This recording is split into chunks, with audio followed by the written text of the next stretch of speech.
Hey all, welcome back to the stream, and yes, it's been a while. I'm starting on the camera, because this is, well, it's the last GT3 stream, at least of the, this big playthrough. It's probably not the last time I'll ever play this game, on the channel, and it's definitely not the last time I'll ever touch this game. But, yeah, it's been 2 weeks since we last streamed. We have exactly one race to go. Not going to be a short stream though, because this race is pretty long. That's fine. That's why we got to stream. So, that's all I can say really. Hope you guys had a good week. And let's get right into it. So yeah. We are here on race 9. I'm going to pause myself for a second. If it works.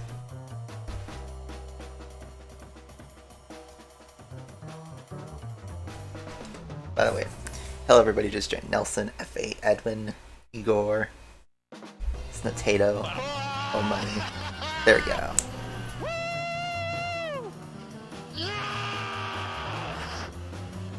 Calm. Thank you very much for the $5 weekly. Greatly appreciate it, man. You're going to be a part of GT history now because your name's going to appear there. Let's start the time. Ooh, why is it red? You know what? Let's reset that. Oh, I guess it starts red. You know what? Let's not save that. I'm going to reset that timer first. What was it? 114.42 something 85. Let's see if it saves that. Come on, I need my timer back. Where's my timer?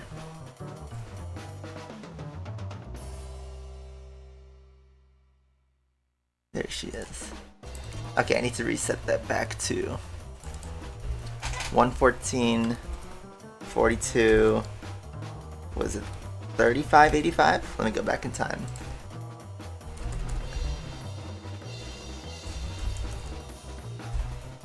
$34.85. There we go. Don't wanna lose a second. Oh, I messed that up. I pressed 882. Yes, guys, we played for 882 hours. Totally.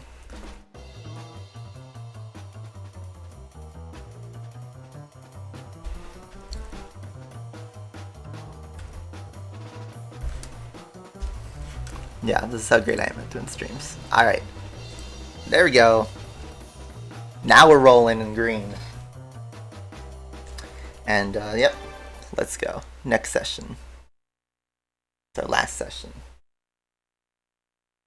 Now, I had to mess with the screen calibration because we did that Genesis stream and it messed everything up. So let's see. The Monaco Grand Prix, 78 laps, and I think maybe for the first time in months, I want to say, let's qualify. What's up, Emp? You're an S tier member. Thank you. That looks pretty in check, though. I'm going to just move my box a bit. I'll mess with everyone's laps. I don't care.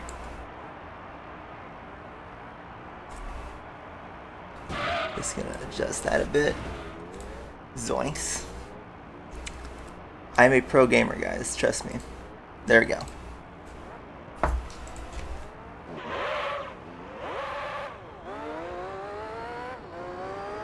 So let's do an out lap and then a qualifying lap.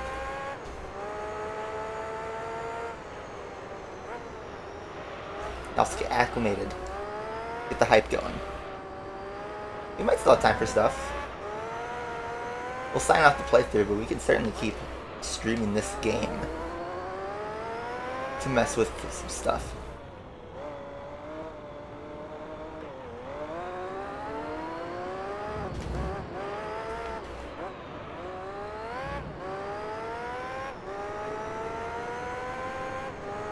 I'm driving an F1 around Monaco.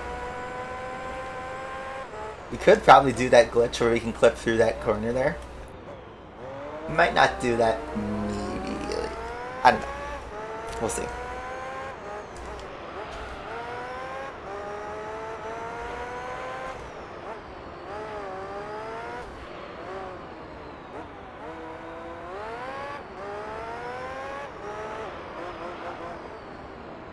The 90 clocks in a 126. Giving myself some space.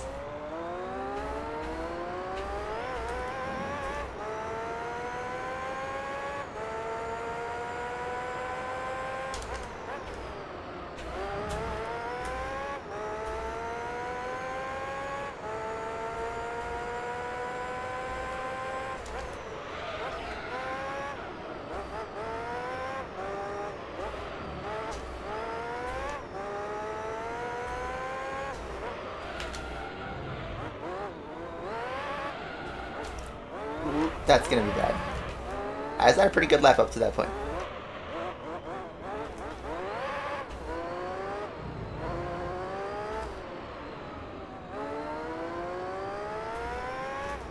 Yeah, I saw Porsche revealed the 963 yesterday. It looks pretty good, pretty retro.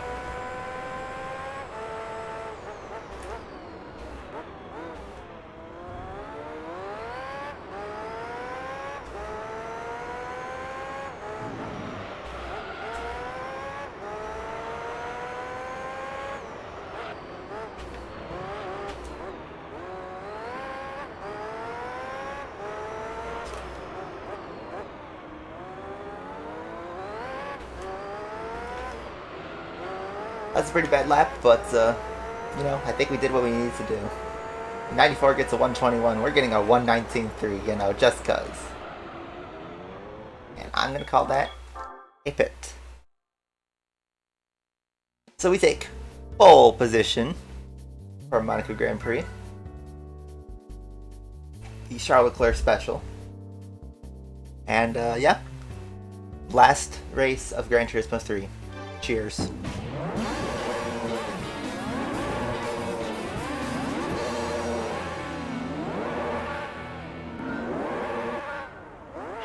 Revving with all the cars. A huge launch from the 94S. I lose places on the first lap, Kimi Räikkönen style. I still haven't properly learned the corner names yet, but we're going up to Rascasse? I don't even know. It's Morbinico time.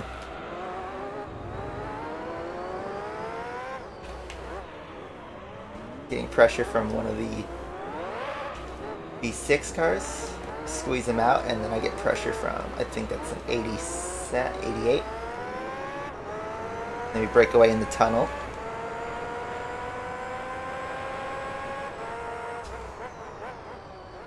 We go into the chicane. And then I get an opportunity into swimming pool, perhaps.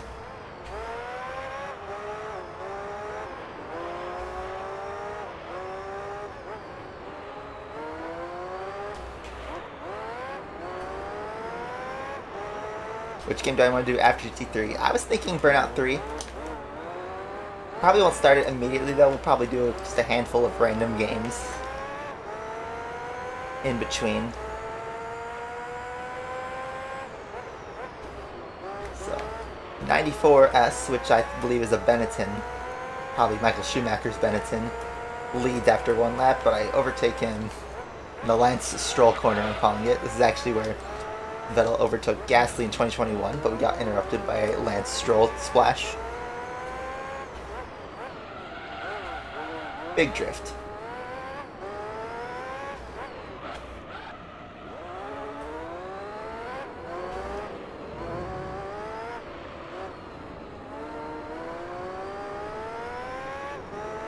Timer?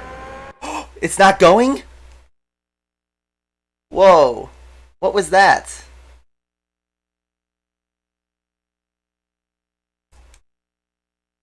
I hit 1, but it wasn't going. What happened?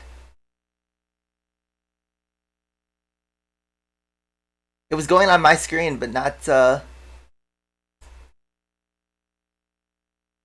Uh-oh. Let's see. Okay, let's just do some simple math. We've only been driving for 2 minutes and we qualify for 2 minutes. I'm going to add... Wait, then it's at 1:14:49. Okay, no, I have the real time going up right now, but you guys aren't seeing it. It's at 49-50.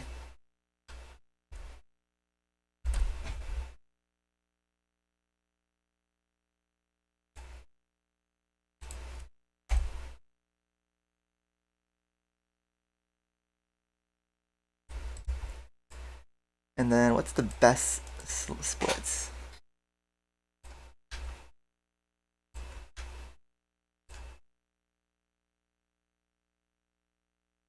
Okay. Now we're rolling. And that's the real time, by the way. Crisis not averted. Thanks for calling that. I'm a great streamer in terms of organizing. Totally. Time invalid. Start all over. This is a cheated speedrun, guys.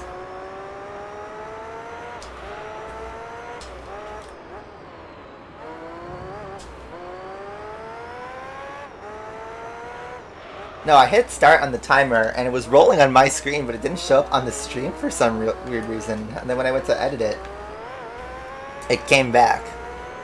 So that was weird. We get a 1:18.3, which is already better than our qualifying lap. What's up, James? Yeah, what's up, Rio? Final race of a long campaign.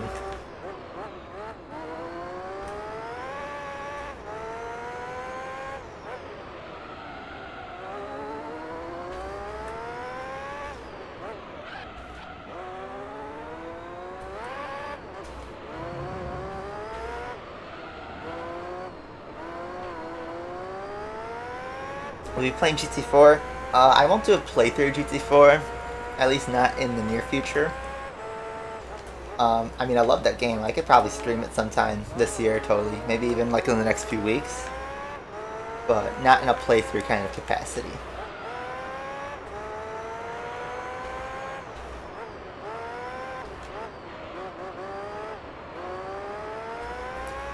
Which 3 German luxury brands do I choose? I'd say Porsche.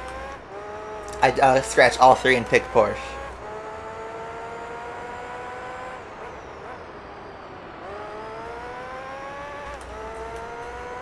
I mean, I like Audis. And then there are Mercedes and BMW models that are nice. But I really, of the big German brands, I'd say Porsche.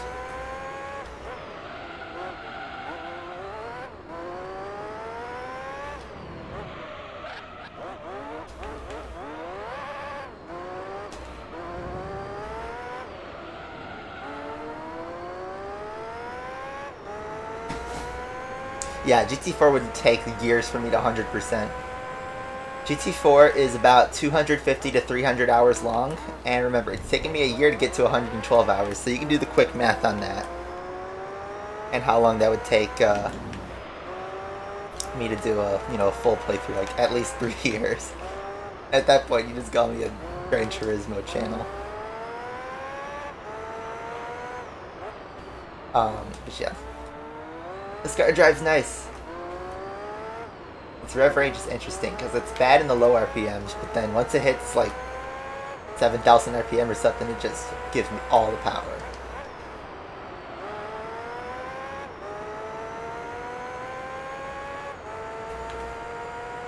The 80 Sports Car Cup should have been the initial D Cup.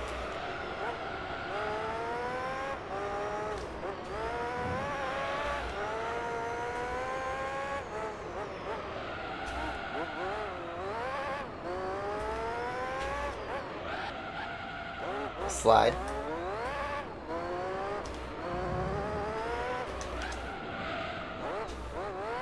Tried to do an e-brake turn in there and it sort of worked. That V8 sounds godly. I hope you're being sarcastic.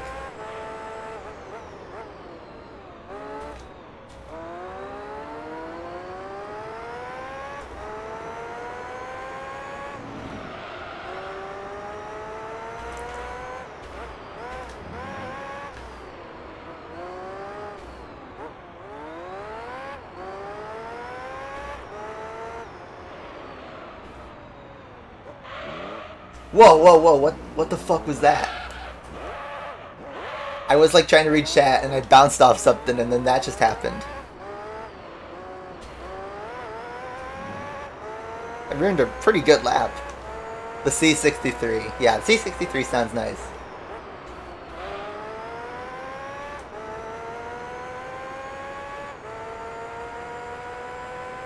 Ping pong physics.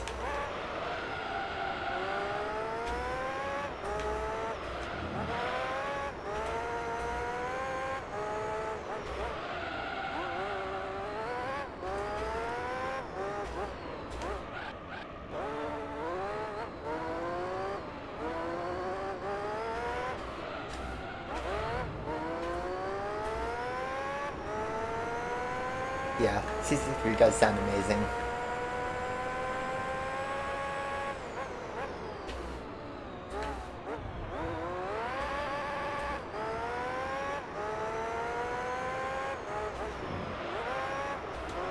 Give me downforce. Aw, that was a bonk. We were really clean on that lap up to that point. And we were still not bad. I'm trying not to hit the wall that much.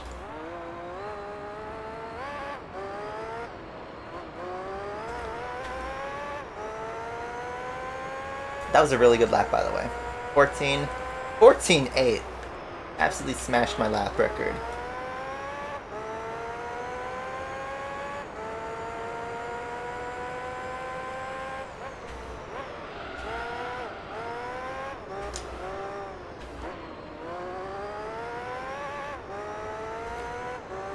So wait, I didn't catch Edwin's question about GT7. We just got another update in that game, by the way, this week, which adds the, oh man, I have a really good lap and then I hook it on the hairpin casino, or whatever it's called.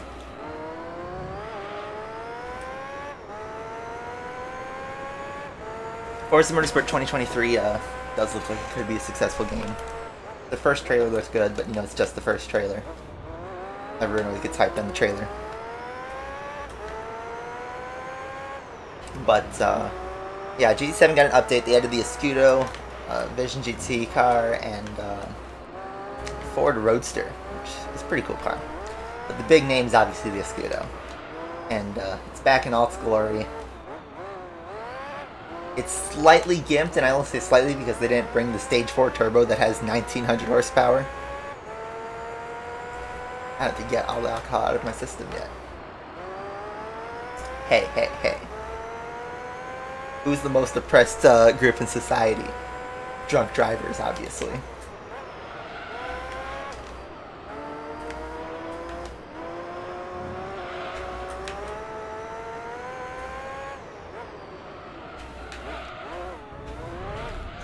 Bro.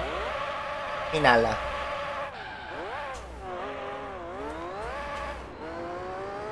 That was intentional. Totally.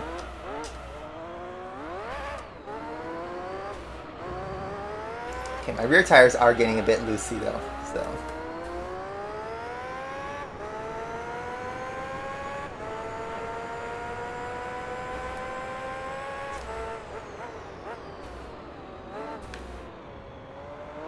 Let's pit on this lap.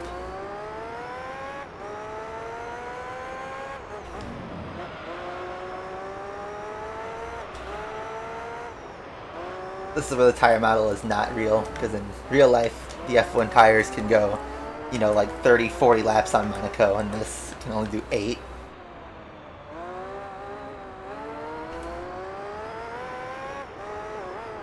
Alright, first pit stop.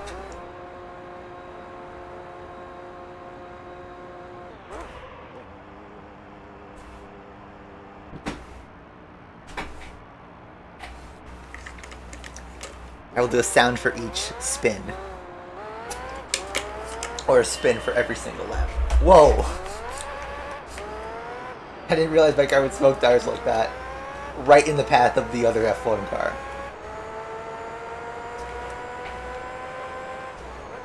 But yeah, we also got Watkins Glen in GT7. I'm just gonna, you know, Schumacher right there, you know. Just push him out wide. Just cause.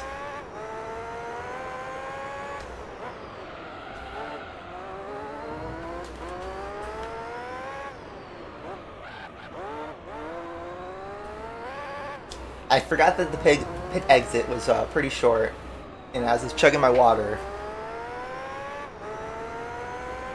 came out a bit earlier than where the real life Monaco pit exit is.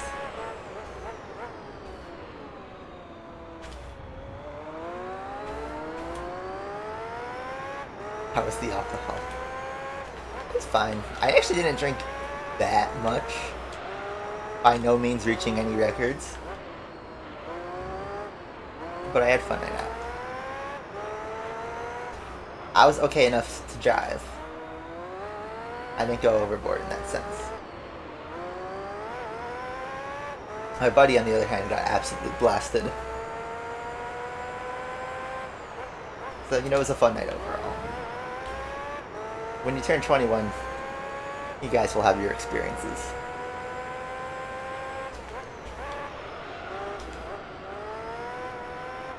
What was my choice? I had... My first beer was a Stiegel, and then my second beer was like a local from the second bar we were at. And then my final drink of the night was a Moscow Mule. So yeah, I didn't really drink that much. Certainly makes it feel the day after. But, jeez, this car just wants to hang left. Yeah, wait a second. I remind you, I didn't drink this all in quick succession. This was over a period of like 5 or 6 hours. So, honestly, I was fine. I remember the whole night. I didn't black out or anything like that. So, that's all you need to know. But yeah, we're getting quite a lot of oversteer, which, you know, I didn't adjust any setup. And it seems to only be a second gear thing, which I guess makes sense because this thing will dip into the high RPM range pretty quickly in second gear.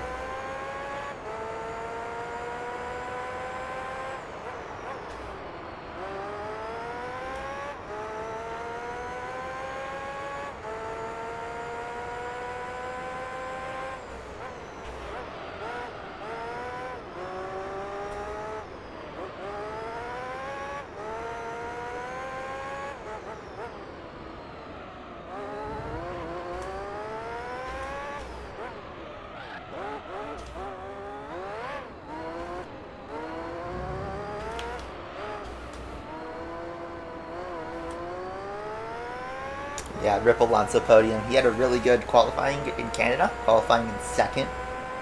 And then just, the race was just not good, straight up. He had a bad pit strategy. He had to nurse like an engine issue, and then he got a penalty at the very end for waving. So yeah, another day without an Alonso win.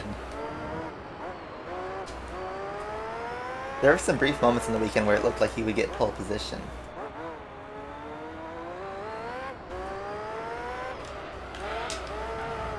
Bonk.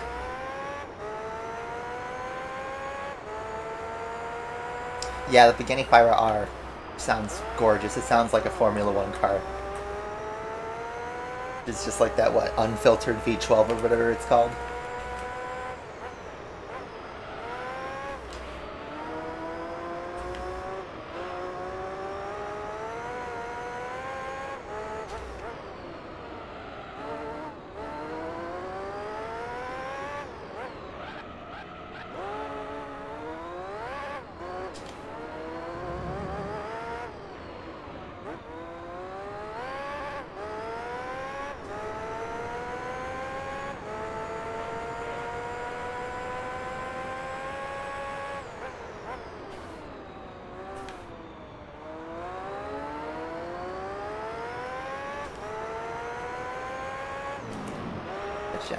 Back on the GT7 update, I don't think I finished talking about it.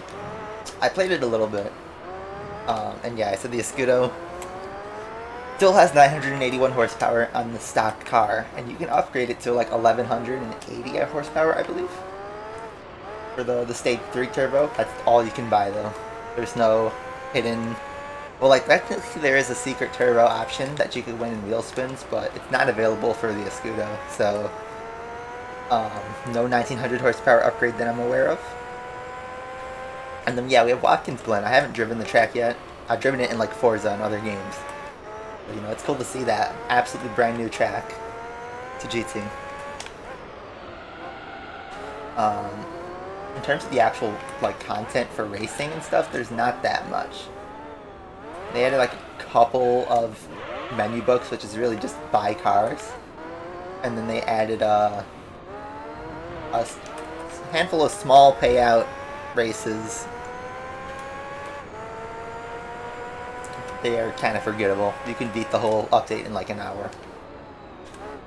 And then, of course, it wouldn't be a Gran Turismo update without people finding a game-breaking exploit in the brand new menu books I just mentioned. They forgot to enable the one-time reward on the menu book. And since it's just a car collection, if you just click on the menu and just open the menu book, you can receive the prize an unlimited amount of times. And one of the prizes is a guaranteed engine swap. So everyone's been absolutely loading up on engine swaps like crazy. It's actually really funny. I haven't tried the glitch myself yet, but I've seen it all over Reddit and GT Planet, so it's great. It's so funny.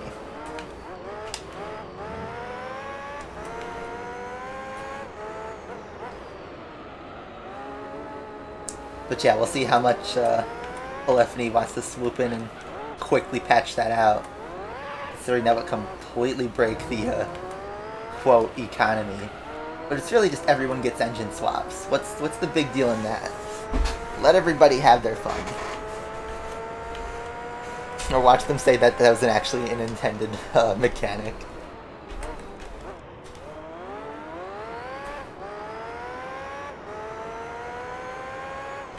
Yeah, GT4 has some texture mods for the emulator. That's good. A lot of games are getting that modernized treatment. That was a good chicane. Whoa, big oversteer.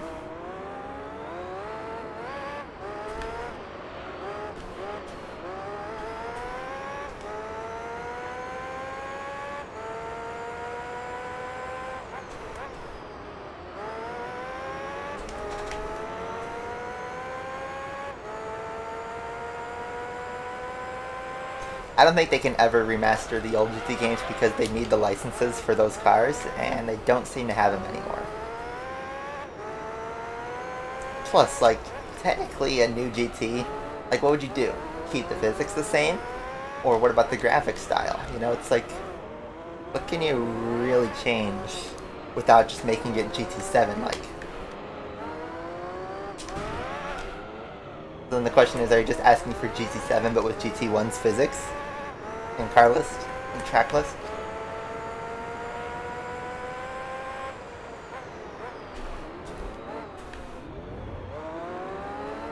I mean, here's the thing. The hardcore GT fans want to play GT7. They really do. But they want content for it. That's the real issue. The hardcore fans are actually the loudest on the forums and stuff. Not because they hate the game, but they honestly want the game to do well. They want to have fun with it. But they want content for it. Getting 3 cars every month is not exactly content.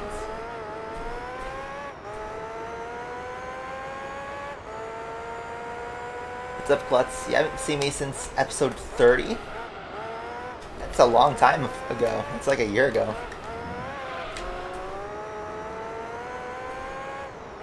But yep, this is the finale. One long Monaco Grand Prix.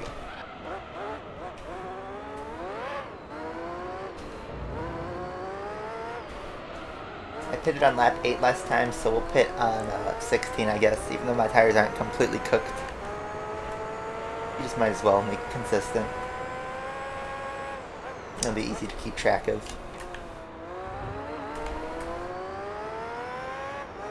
Yes, I agree with that, Rio. The content doesn't take advantage of what's underneath an excellent racing and driving game. And honestly, the changes they do need to do aren't that big of an ask. Like, give us a ton of events. Absolute ton of events. Give us, like, the reason GT4 is so long is because there's so many events. There's so many races to do in GT4. Give us that in GT7.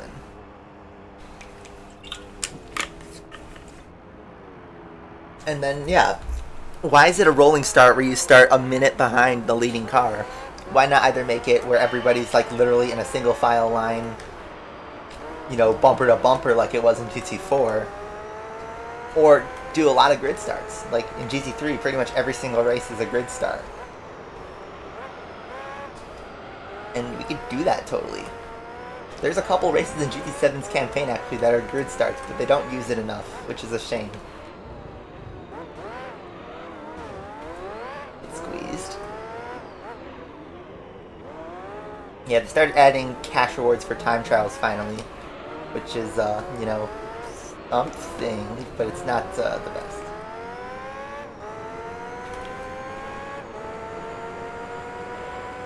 Overtaking the tunnel.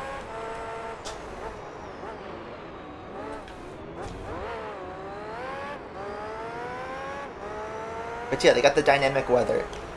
They got the graphics. The driving feels great. But give us actual races to do. And it's like, yes, you can do custom races, but custom races do not really pay out that much, and you need to own a lot of, if you want to like have an actual like diversified race, you need to own the car, duplicates of the car, and you know, all the colors you want, upgrade every single one of them the way you want it. It's a hassle to set up, and the novelty fades away really fast.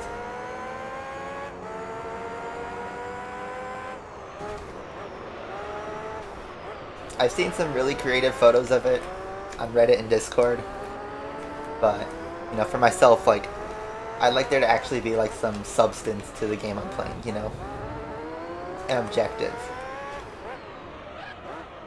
The cafe menu book system that they call a campaign mode is a 20-hour tutorial mode essentially. That is not a full campaign.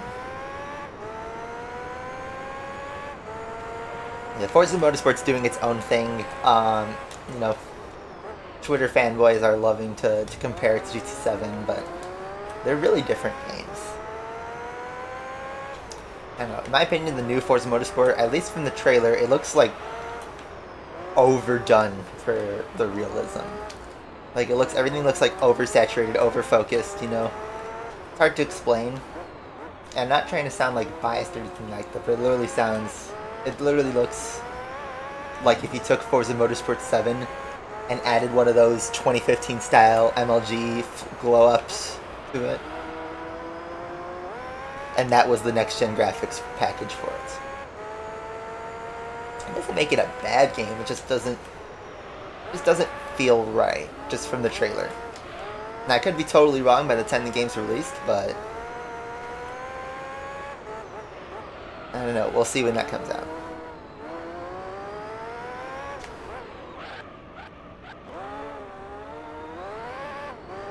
It's like when somebody puts their game in like Unreal Engine 4 and shows the comparison to like Unity or something like that, you know?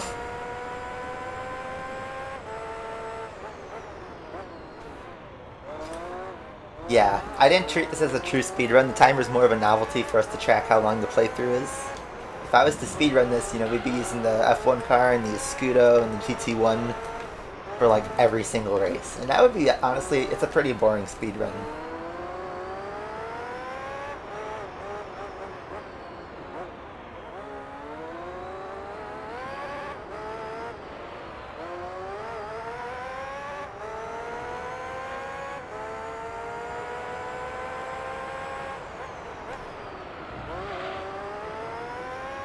Finally get a clear track.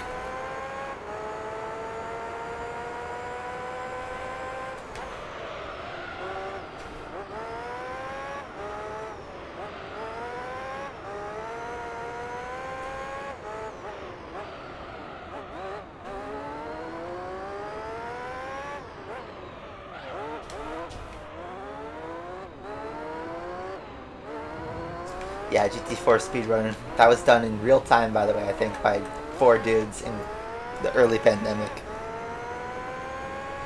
That's a fun run. I feel like I could totally beat it because, like, Their skill was varied, let's say. But the problem is I can't stay up for 229 hours straight. I need a team of 4 at least to do that.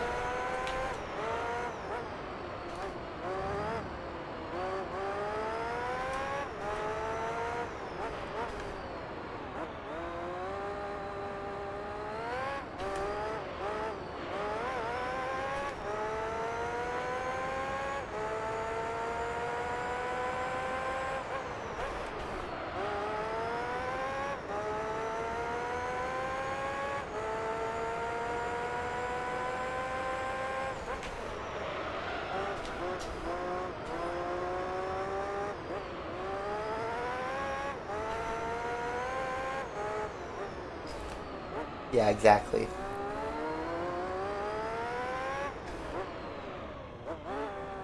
$225. That's longer than 5 full days, isn't it? That's what is it? 72 is 3 days. That'd mean 144 is 6 days. 144 plus 72 is what? 116, 216 or something? That's like 9.5 days of straight gaming. If I were to do that single-handedly, I would actually die. And the reason they had a team of 4 is so that they could take, sleep breaks and food breaks and stuff like that, during their run.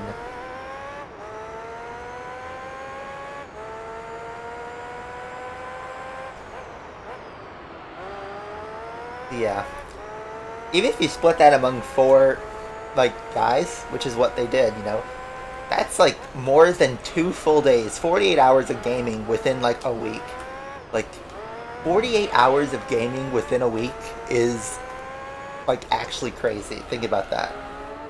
That's like playing more than 6 hours a day, every day.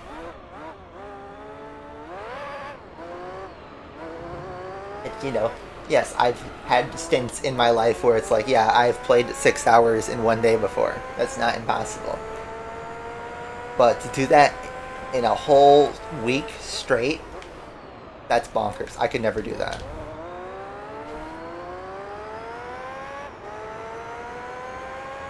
And yeah, 300 hours is 12.5 days. But, I feel like if I did the speedrun, I could do it faster than them, so I wouldn't say it would take me 12.5 hours, or 12.5 days, but still, I just cannot do that as a one-man army at all.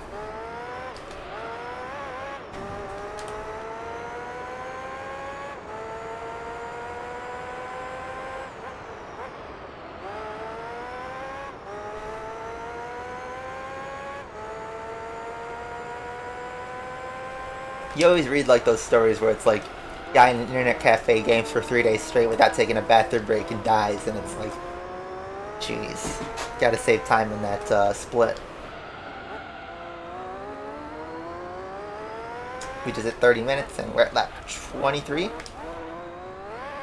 We are just over a quarter of the way through. I'd say we're at 30% or something. Someone can math that out.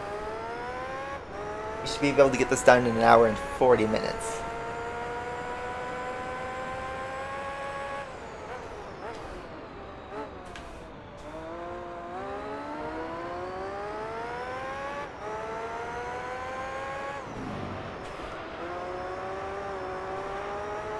I mean, the other thing to consider is GT4 has 3 24-hour races in it.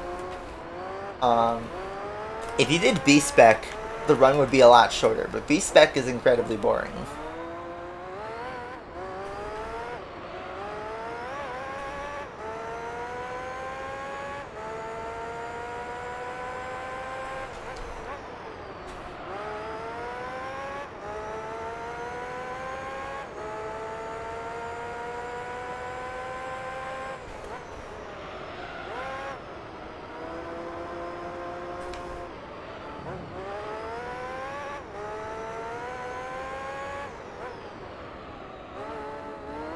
Yeah, the Forza and Gran Turismo fanboys arguing on Twitter is incredibly annoying to read.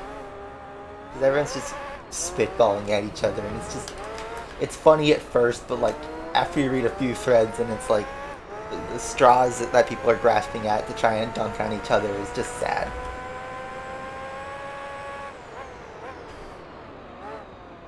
I mean, you could apply that to all sorts of things, not just Gran Turismo versus Forza. Pretty much all gaming rivalries, if you want to call it that, are like that.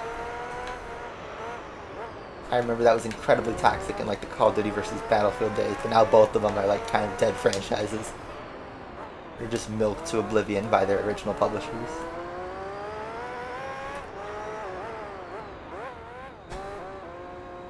Yeah. Alright. I'm gonna run to the bathroom, so I will be right back. BRB.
We're back. You're planning on buying a PS2? Nice. I recommend it.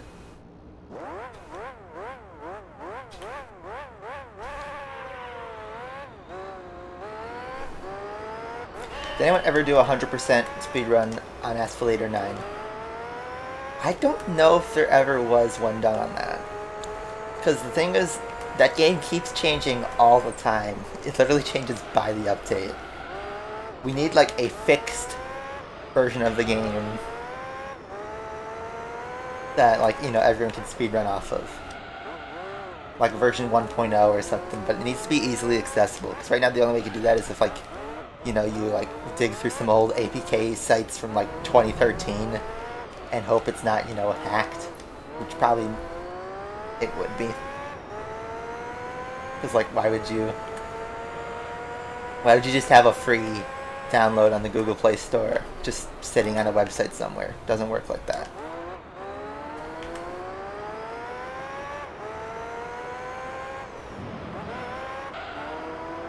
Bonk.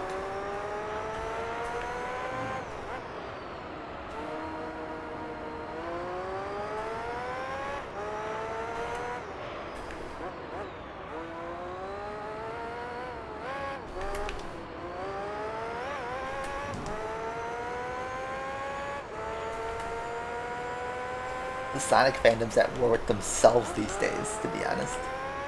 I mean, I just learned literally this week that Sonic Origins exists, and it actually just came out like a couple days ago. And the fandom, like, is in a love-hate relationship with the game because it doesn't have some explicit nitpicky stuff like they always do. They always expect something like much greater than what's actually, you know, beyond their 12-year-old expectations. And,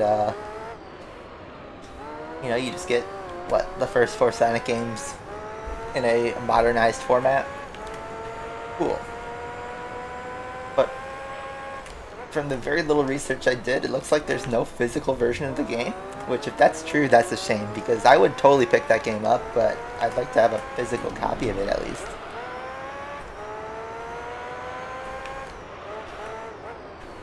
Or are they going to do a Sonic Mania where they wait a full year before a physical release? I bet that's what's going to happen.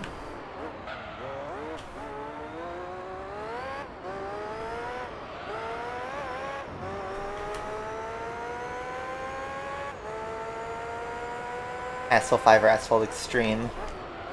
One of the old Asphalts might be okay.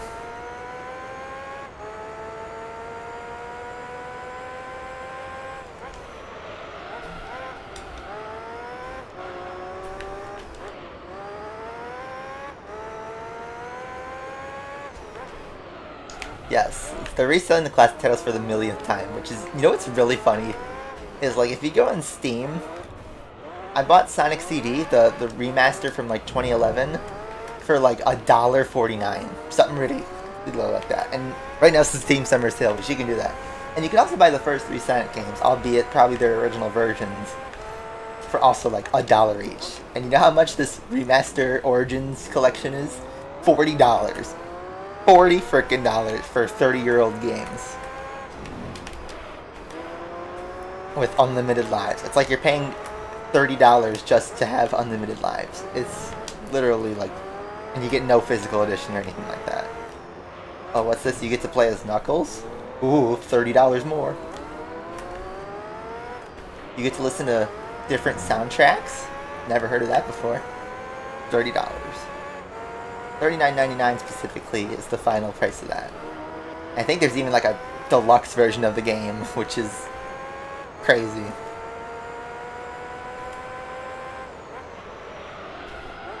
I think it's like you get more soundtracks or something like that. Or you know what it is? There's like a coin economy in the game. I forgot. That's the other thing that like nobody talks about. But there's like a shop in the game that you spend coins to buy, I think, soundtrack stuff and probably some cosmetic shit that will turn into a battle pass in about 2 weeks that they charge real money for in due time. Because it was like the deluxe edition gave you like 100 coins or something like that. I don't know how big that arbitrary number is, but you know, whatever. Take the microtransaction.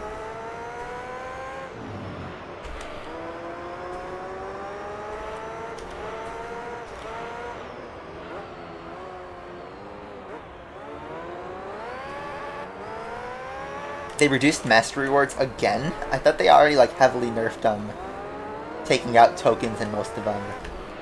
Like they reduced them again? Is that what you're saying? That's honestly sad.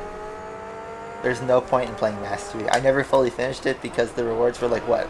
Some decals? And, you know, a couple like neat cars. But to actually grind all 15 races is a long way for a lot of nothing. Everything's Fusion Coin based now. At least last time I checked. I don't know. I genuinely haven't played Asphalt since I left like a year ago, so I don't know how the game works these days. I am sort of in the loop on like stuff like, oh, the Silver Lightning is all of a sudden viable again.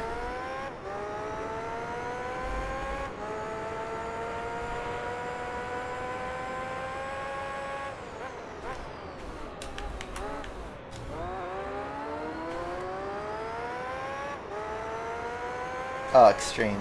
Yeah, I lost my Extreme account in like 2018 for some odd reason. I have no idea how the saving in that game works, but it's whack. I lost my entire account for like no reason. It was like because my computer like had to do an update for Windows and it like, you know, kind of like reset it. And when I re-downloaded Extreme, my account was completely gone. And yeah, it's strange. Mastery's not an Asphalt anymore. That's sad. Can't have Mastery rewards if you just don't have Mastery at all, I guess.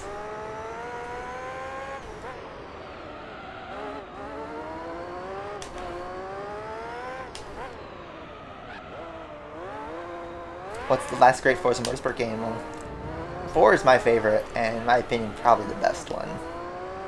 I mean, yeah, you could probably say objectively 6 is better or 7 is better, but I don't know. The last one they released on the Xbox 360 was when the series was at its peak.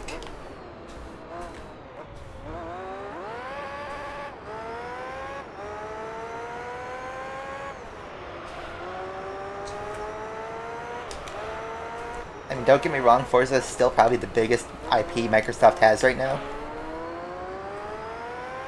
And, back in like 2011, 2012, they were on the verge of greatness, but I feel like they could have done a lot more. They could have absolutely curb stomped everything on the motorsports side. Everything they've done for Horizon has been great for the franchise. And the only reason they're Microsoft's top IP is because of Horizon. Motorsport games, on the other hand, aren't the same deal.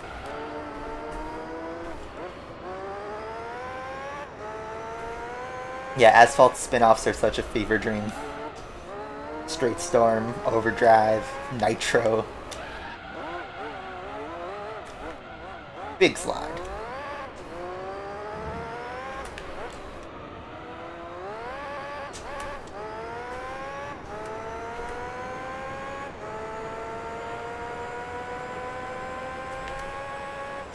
I can now ban from Minecraft? What do you mean? What do you mean by that? I know I had to convert my Minecraft account to a Microsoft thing.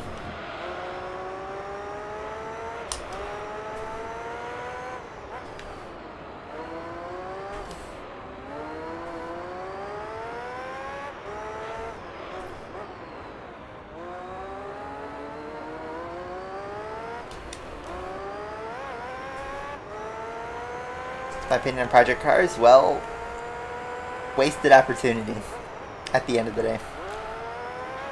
I remember when I saw the very first trailer in like 2014 for Project Cars.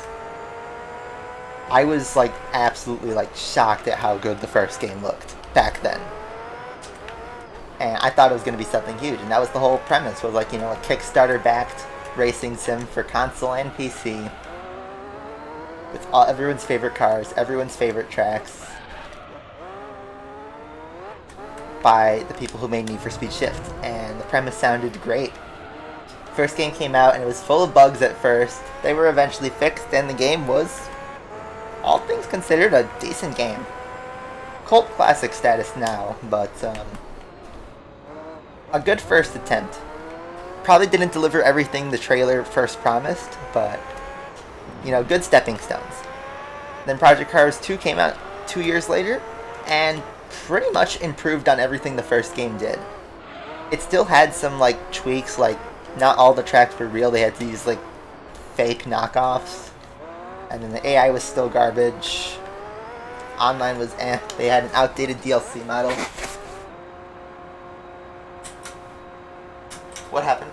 My screen went out when I turned off my ceiling fan and my screen went out. I thought I knocked off my console or something. But no, just Elgato doing Elgato things, I guess. But okay, Project Cars 2, not the absolute best game ever. It came out in the same year as Forza Motorsport 7 and GT Sport, in the same month actually. That didn't help its sales probably. But you know what? A decent entry, all things considered. I will say, driving the game with the wheel felt great. It was hardcore for console sims. And then Project Cars 3 sort of happened. Well, first, actually, before we go to PC 3, they announced Project Cars Go in between that, which was a mobile game. And the whole concept was, what if we took Project Cars, its entire concept, and put it in a mobile game? And everyone gobbled up that idea because that sounded fantastic at the time. Real Racing 3 killer, per se. And news on that was not very public.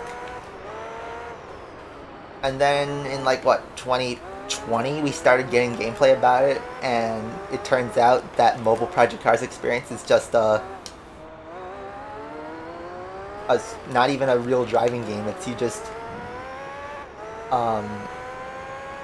watch the race almost. Yeah, you could choose when to brake and when to accelerate, but the car steers for you on a set path, and it still ingrains that mobile game pay-to-win stuff. And then also how they handled the beta release, where they wouldn't let anybody release their own gameplay because they didn't want anyone to talk shit about them. And then on top of that, they just suddenly announced, oh yeah, Project Cars 3 is a thing, and it's coming out in a month. So it was wait, what? And then they tell us, yeah, by the way, It's going to have no pit stops, no tire wear, no fuel consumption, because, you know, instead of being the sim that we promised, like in the first game, we want everybody to be pushing 100% of the time. We don't want race strategy to be a thing. We want races to be decided on pace. And then at the same time, they do a Need for Speed style, you know, upgrade system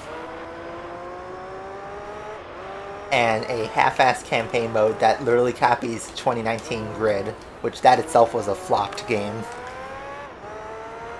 Heavily gimps down the physics to that it's an arcade racer rather than an actual sim, which, remember, the whole premise of the series is supposed to be a sim racer on the level of like R-Factor and iRacing, but for the console.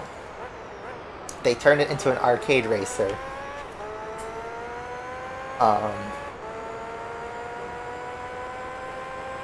And then, just like Grid 2019, it just instantly flops to obscurity. Not to mention, it had a shitload of bugs at launch. Like, so many of them. So many of them. So they didn't even make a complete game. And yet, they're still pumping DLC out for it. But if you look at the player counts, like, you can go on Steam database and look at the player counts. Project Cars 1 and 2 both have higher active player bases than Project Cars 3, which is really funny.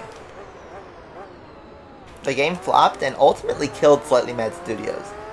That and the Fast and Furious Crossroad game that the studio also made and released the same year. Yeah. Yeah. Yeah.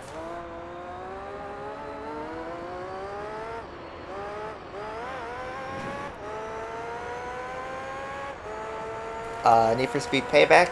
I haven't really played it. Honestly, I can't give a full opinion because I never played it. I have the game. I have it installed, actually. I just never, ever launched it because I don't feel like playing it. You know, it's a Need for Speed game that's, like, easily forgettable. Nobody talks about it anymore because it had a terrible upgrading system and was kind of just more of the same from, like, 2015. And with Heat now around, like, if you want to play a modern Need for Speed, just play Heat. By the way, whatever happened to Need for Speed 2022? Weren't we supposed to get a trailer or something this month? Right? Did I completely miss that? I feel like I've been out of the loop on gaming in general.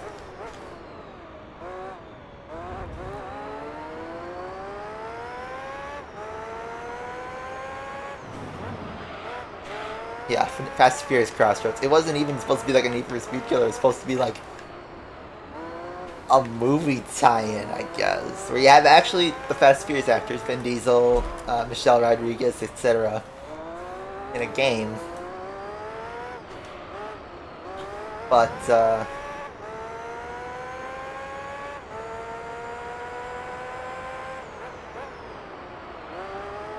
yeah.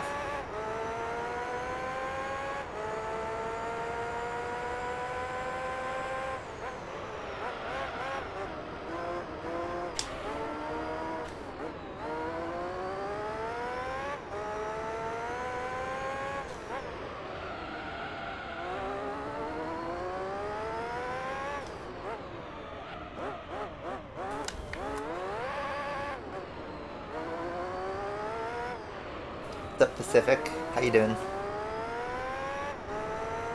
Yeah, I'm not really interested in Payback.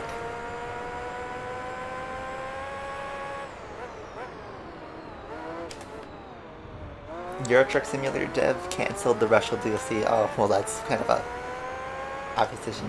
Fast and Furious Crossroads was pulled from, like, store shelves and everything, like, after just 1 year. That game's been dead. It's off of the stores. You can't buy it on online anymore. It's a completely dead game. Never fully took off. In terms of the Fast and Furious franchise, I don't know, it's... I just recently saw Fast and Furious 9, F9, like, a couple months ago, I want to say. It was, like, the most stupid thing I've ever seen. Like... It was like extremely cheesy, honestly, in a funny kind of way. I wouldn't say like it was, you know, a movie that should be banished to all hells, but you know, it's one of those movies that's like so bad and cheesy that it's actually worth watching. If you go in with a light heart, get some popcorn and some booze and some bros or friends or whatever, watch the movie, you'll have a good time. You'll have a really good time. Don't actually follow the story, just laugh at the explosions and the cheesy dialogue and the pop culture references that are quickly outdated, and you know, you'll have a great time. That's all I could really say. It's really funny if you don't take it seriously. If you do take it seriously, yeah, it's a garbage movie. Absolute trash. But at this point, I think the studios are self-aware that nobody actually cares about the plot of Fast and Furious. They just like the explosions in the cars and the pretty people and the Vin Diesel saying family and all that. I cannot go a single stream without somebody telling me to play Asphalt. There's your weekly quota. You know, I think when I was playing the Sega Genesis last week, nobody asked to play Asphalt, which was actually surprisingly really good.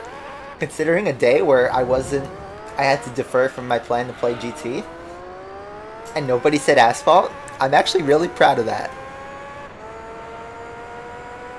But yeah, now, like, off camera, there's like a bunch of beef between the Fast and Furious actors. Like, The Rock doesn't want to do it anymore, and the guy who plays Han, I forgot his name, but they brought him back for the 9th movie, and what, they're just going to kill him off again because he doesn't want to act with Vin Diesel? It's really funny. All this stuff. And they're like, what, they made like a kids TV show that doesn't even use the same characters, and they have like their own toy line with Hot Wheels I've seen in stores. I don't even follow what's happening anymore.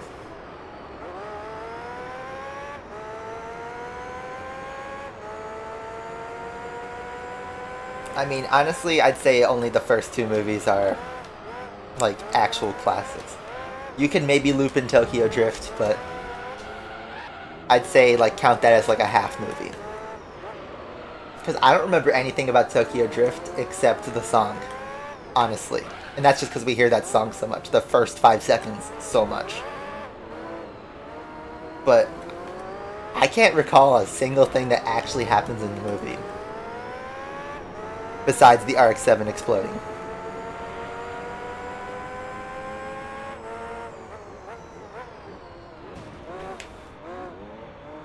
I only remember that because they keep referencing back that in later movies.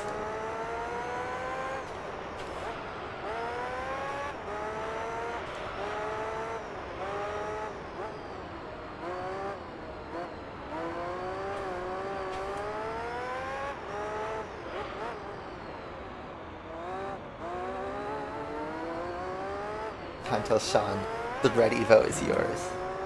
Oh, I forgot to pit. Oops. That's okay. We'll drive the slap on dead tires.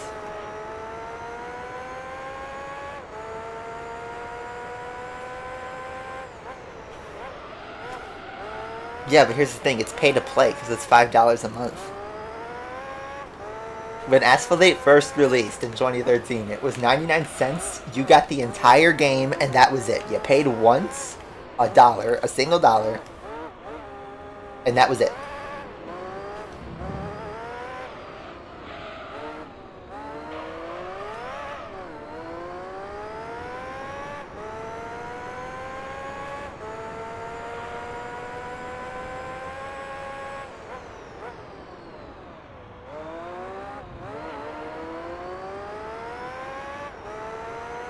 Need for Speed Hot Pursuit opinion? Well, which one? I'd say, though, if you're talking about the main 3 Need for Speed Hot Pursuits, the one on PS1, PS2, and PS3, I'm just generalizing, they were released on multiple systems, but all of those games are really solid.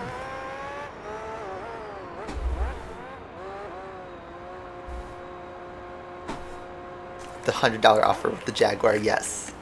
I made a video about that. That was the F-Type and the SSC Ultimate Arrow, right? That was $100.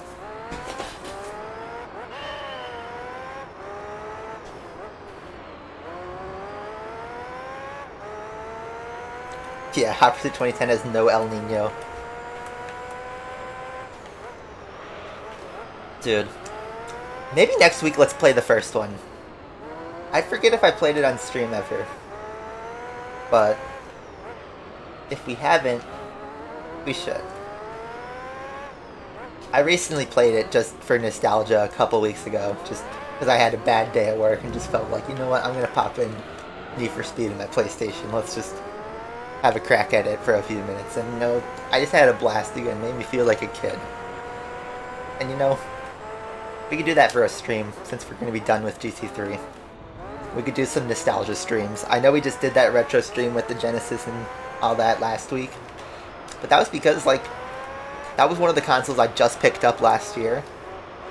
And, you know, just wanted to play the games I had for it, which at the time I just had Arts and Senna 2 and Sonic 2. And the only reason Arts and Senna 2 was relevant was because Lewis made an Instagram post about it so he can get 5 minutes of fame. And I just was like, oh, hey, there's my excuse to play Genesis finally. But no, like, I have a lot of games that were nostalgic in my childhood. They're sitting behind me. That we could totally go back to someday.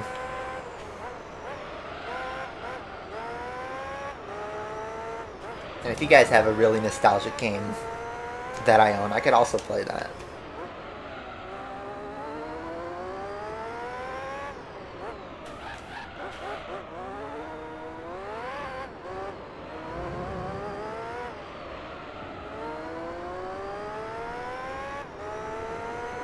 Need for Speed Carbon opinion.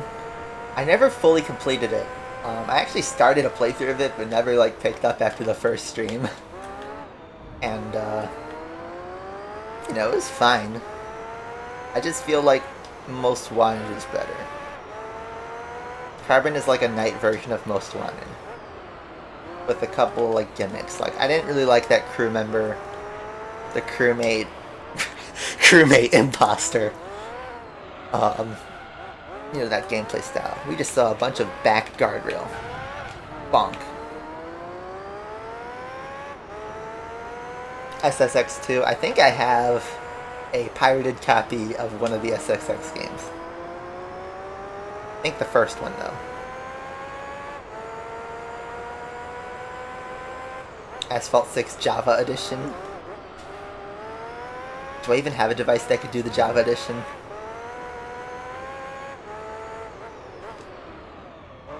Isn't there a Need for Speed mod that removes the piss filter, though, for the PC?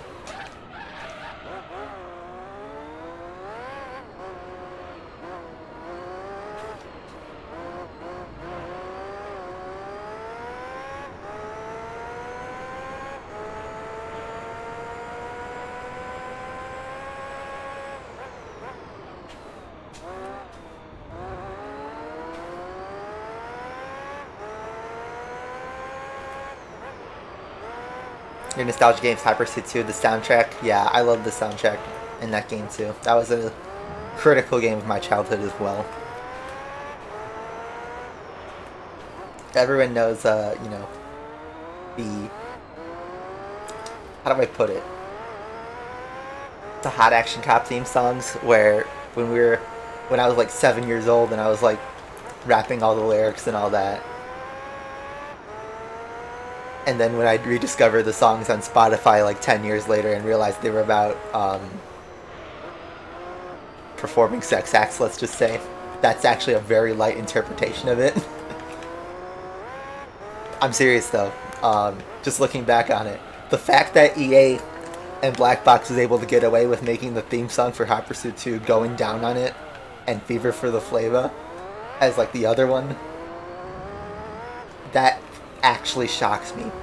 They had to like heavily censor the lyrics, and even then it's just like, just thinking back about it, it's like, damn, they got away with a lot of that back then. But yeah, if you find the original versions on Spotify, which they're there, let me tell you, when I heard that for the first time, and let me remind you, I didn't discover those original versions until I was like 17. I thought it was always the Need for Speed version for all that time. And that's always what I had downloaded on my phone and stuff when I put it on my playlist. And then when I found the real album on Spotify, I was shocked. And I never had thought about it. I went through most of my teenage years without thinking twice about the EA version of the lyrics and the song titles.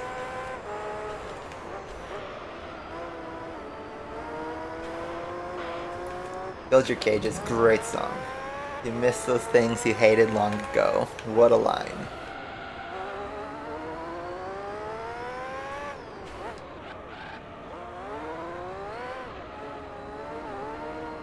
There's Uncle Cracker.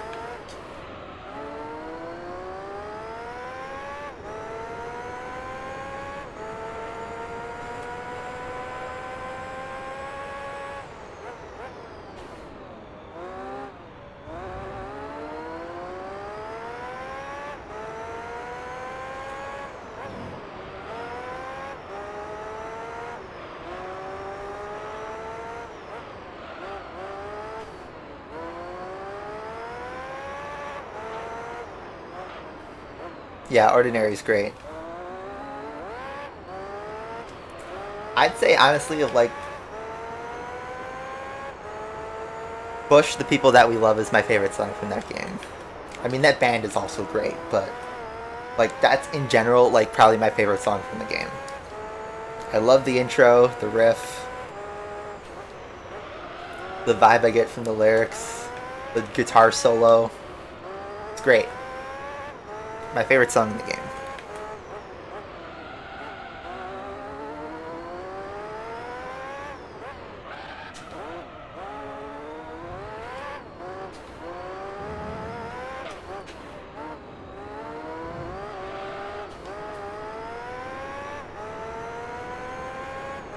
Thanks, GBY. Yeah, we're more than halfway through the race, by the way. We're just having the laps flying. Burnout Paradise? Well, we did a Burnout Paradise stream a couple years ago. I have both the original and the remaster. And, it's a great game. I've played through it 100% 3 times now in my life.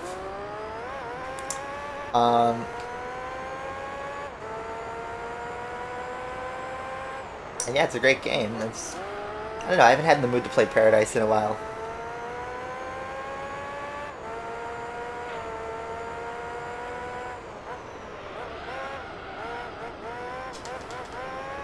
You get uncle vibes. Or incel vibes.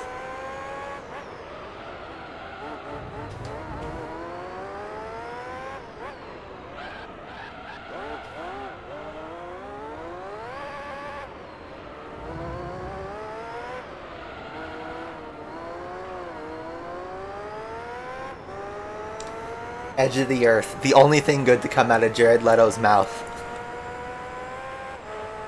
Honestly.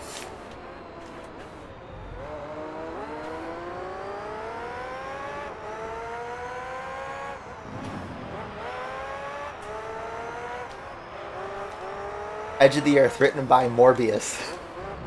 I'm not joking about that, by the way. Need for Speed Hot Pursuit 2010's theme song is sung by Morbius. I also just learned that fact that Jared Leto is 30 Seconds to Mars, like, very recently, like, only a few months ago. And that blew me away, because, like, I used to listen to them when I was younger, and I had no idea. He was also the actor, and also really hated online.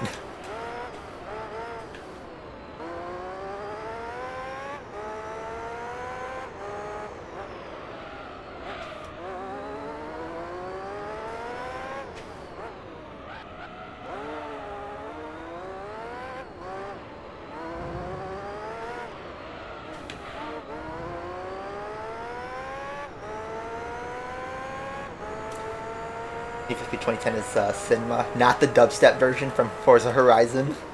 the regular version.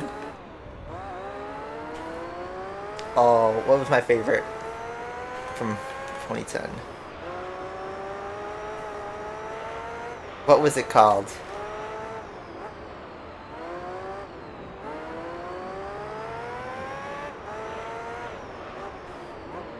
Devil's Music. That was it. That was my favorite one.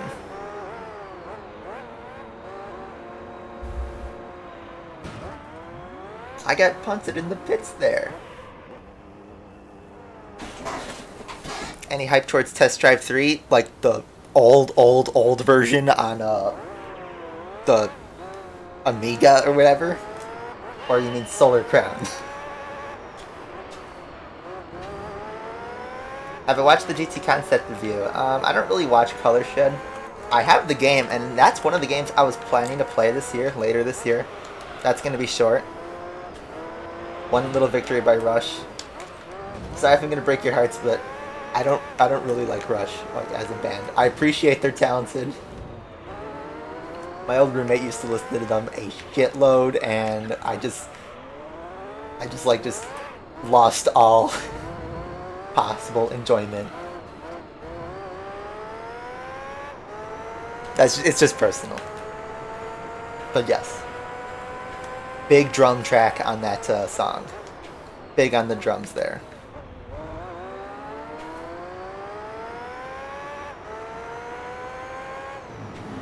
I'm not a drum person normally, but when a song has good drums, I appreciate it.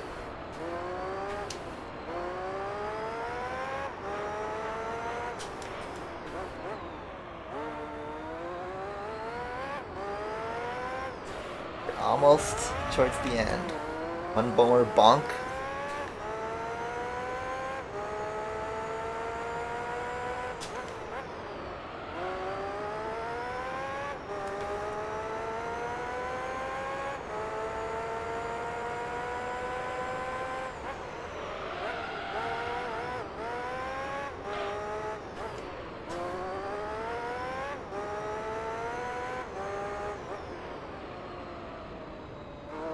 TDO2 was released in 2011, and GT4 was released in 2005.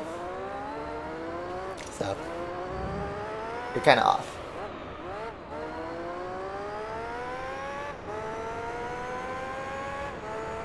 The first TDO was released in 06, I believe. 05 or 06. Can't remember.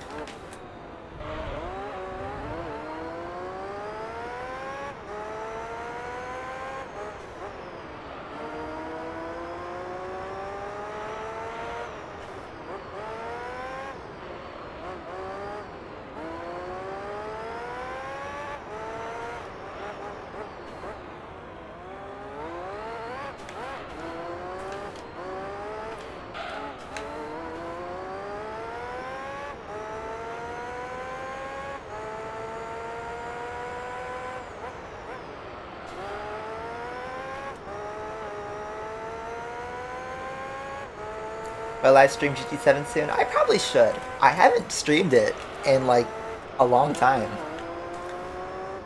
Since then I've done all the endurance races, most of the career mode. The one thing is, in a sort of ironic fashion, GT7, for a streaming perspective, has the same problem Asphalt 9 had when I was streaming it. I can't think of content to squeeze in a 2-hour time frame. Yes, there's not a stupid energy system that holds you back in GT7, so you aren't literally restricted by that.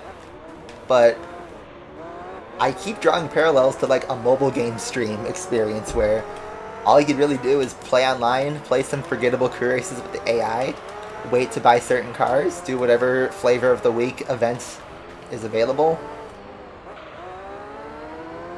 and you know, that's pretty much all I could think of. Which is, funny enough, the same problem I had in Asphalt 9. Is just grind multiplayer. So,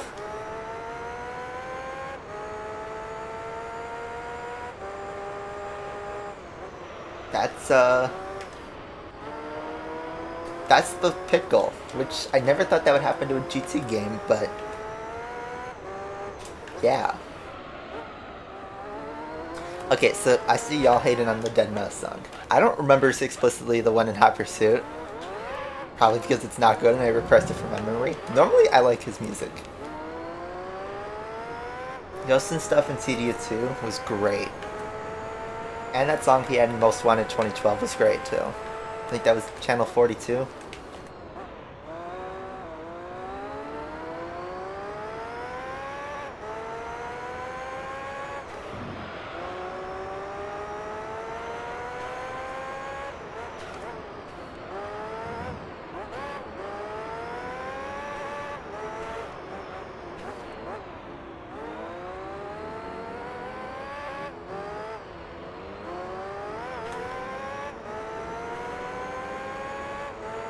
You know, care for Most Wanted 2012. The soundtrack wasn't bad. And since I loved Burnout Paradise, I liked the game.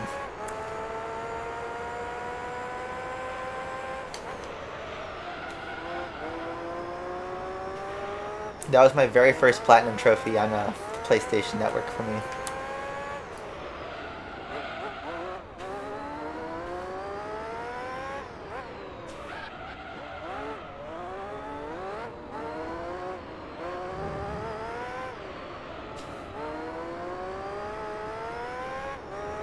Butterflies and Hurricanes. That album absolutely slaps, by the way. I love Muse.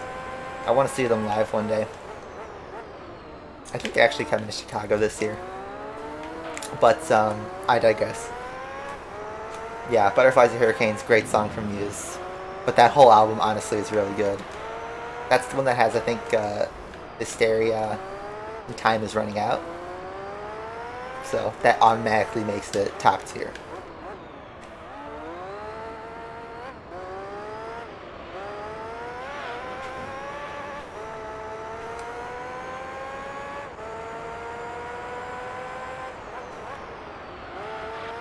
But yeah, Most Wanted 2012 had some really nice techno, indie rock, and some classics.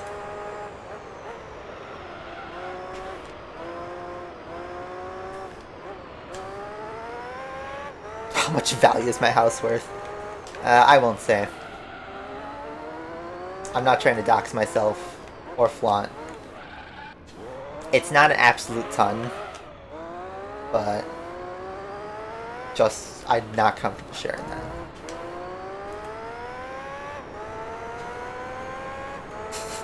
yeah, exactly, weakling. It's like I don't own my house. I didn't ask to be be raised where I am. But yeah. Are you trying to dox me or something? Are you trying to offer me? Hey, if you're offering me like $10 million, I'll take it. I can convince my parents to move to another place if you can offer me $10 million. Just saying.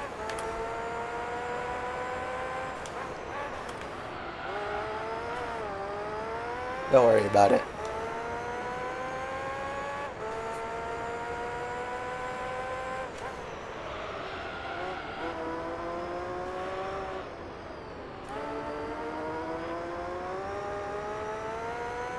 What's your net worth?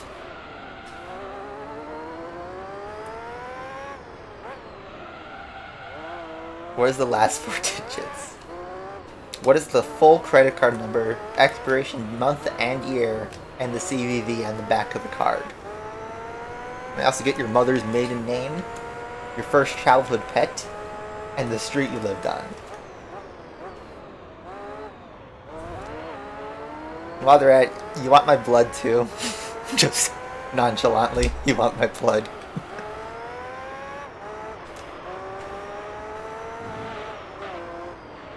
Pierre Gasly, you mean Yuki Tsunoda's girlfriend?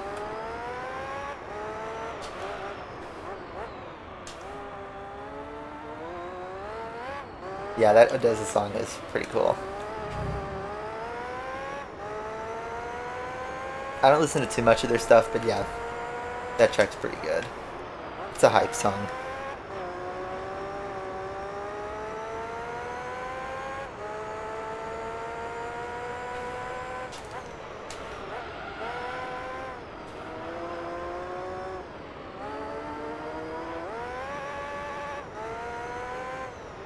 Give me your Asphalt 9 account.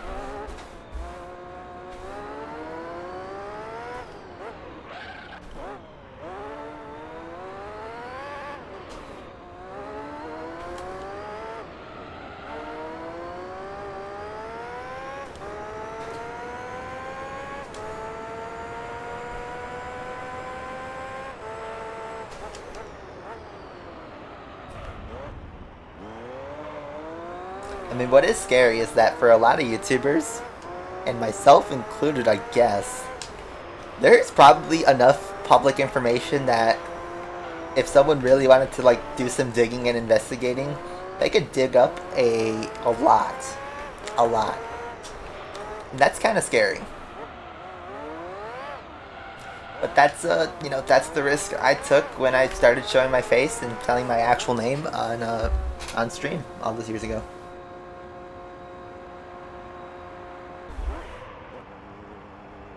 But that's just it. It's part of why I stopped like pushing huge on like getting a ton of views, because I realized that once you cross a certain point of like being famous, I guess if you want to call it that, is like you start getting targeted. Not necessarily in a bad way, but once everybody knows who you are, it's almost like you have no privacy in both the digital and the real world. And then, you know, you always get asked this stuff. And it's like, you know, I've met YouTubers in public before at like car shows and stuff. And someone will always say that, like, hey, this YouTuber is here. And then, like, you know, a bunch of people will swamp him. And in reality, the guy was probably just, you know, trying to vibe, have a coffee, take pictures in the cars like we all are. But instead it turns into some pseudo public event, and now the crowd wants to get all over this person. And, you know, I'm kind of thankful that never really happened to me. I've only been recognized a couple times, like, ever. And that's probably enough for me.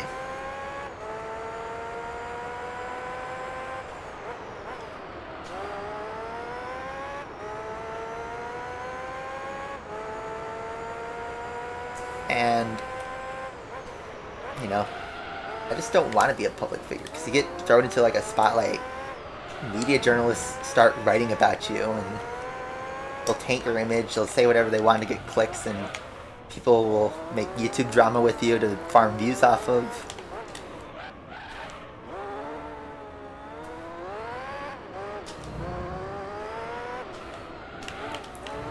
So yeah, it's really like kind of a curse.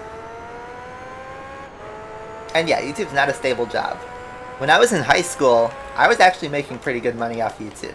I'll fully disclose that, guys. I made pretty good money off of YouTube when I was doing Asphalt in high school. And if I stuck with it, I probably could have made a decent amount. But yeah, YouTube's not a stable job, because like, especially when I was a gaming YouTuber, you know, video games change all the time, and especially with like Asphalt 8, that was changing all the time. So, you know, went to college, got a degree, got a real job, pays more than I ever would have made in YouTube. So, and then also, I get to still do YouTube, play my favorite games, and still have you guys as an audience, which I really appreciate. Honestly, thank you guys. I have more fun playing these games and chatting with you guys than I do, you know, streaming in front of 300 people at once playing the same Asphalt multiplayer all the time.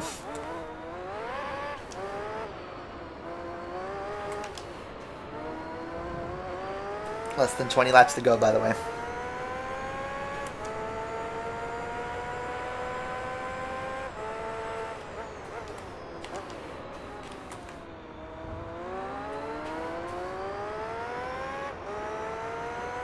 Yeah, be like the next Leafiest here. Just farm your entire popularity based off of drama and hate and attacking people. That never backfires, right?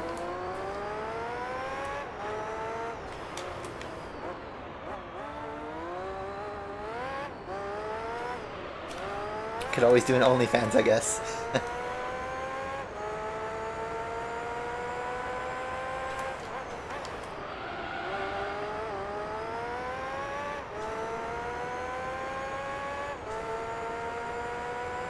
Asphalt 9 will be 4 years old next month. That is crazy. But yeah, I guess that was 4 years ago. Remember, I released the hot dog cryptocurrency.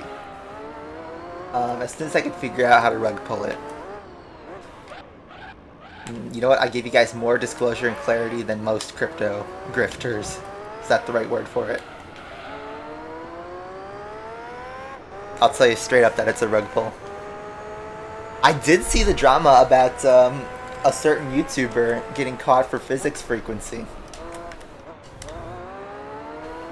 I did see that, and I saw the response video from, was it Racer Best? Where like he dumped an expose of like, I want to say 100 different replays of different players trying the same corner. It was actually a really crazy demonstration. But yeah, that was funny. You guys heard about the crypto crash, right? I have a little bit of crypto, and by little bit I mean like $5 in crypto. So yes, I know about the crypto crash.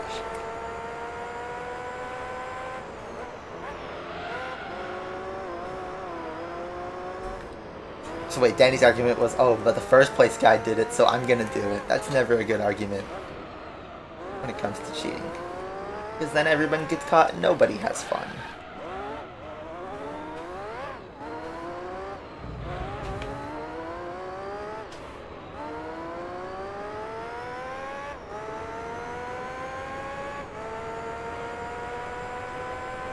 It's the same thing as like the device advantage thing back in Asphalt 8, where if you used a fake GPU, you can get the best physics that would actually lower your time.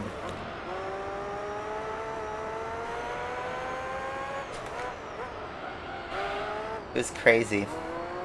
And people were completely okay with that for some reason, because, oh, technically you could buy a really old phone and get a better time if you're skilled enough in a completely legitimate way, so faking your GPU is perfectly acceptable, except you need to root your phone, and at that point, then what's okay? I never used a fake GPU.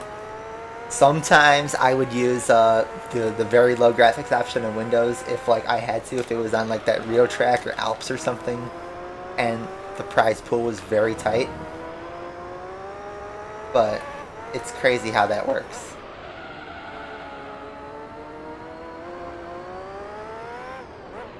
And the device advantage was so prevalent all the way up to like, I want to say 2018 even.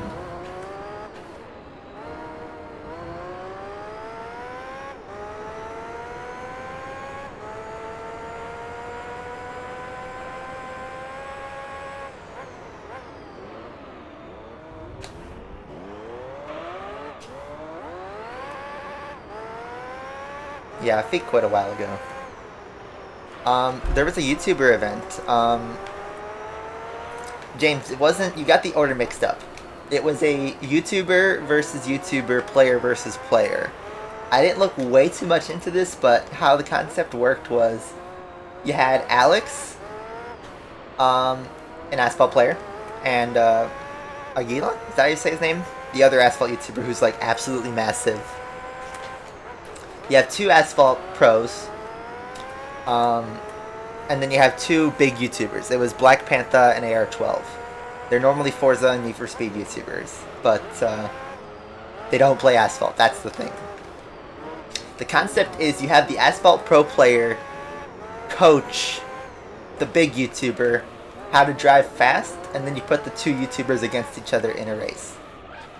So Alex coached, I believe, Black Panther, and Aguila coached AR12, and the actual event,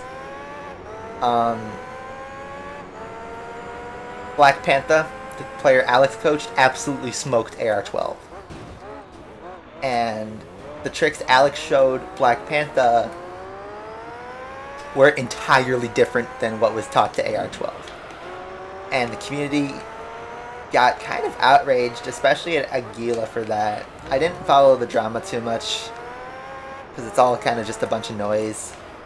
And I don't want to offend any YouTubers or anything like that, but what can I say besides the asphalt community being toxic as always? So, and then also those YouTubers' communities being toxic because their favorite YouTuber lost or won or whatever. It was just a recipe for disaster. And they also tied real in-game rewards to whoever YouTuber won. And if you picked, you got to like bet in the game on which YouTuber would win. But since it's heavily skewed by fandom, you know, a bunch of people bet on AR12 and lost and got really pissed off at that. Whatever.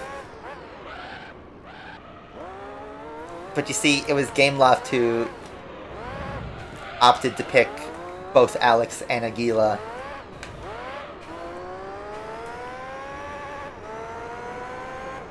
as the coaches. Just saying, they could have called me. I could have done a decent job. Just saying. But I digress.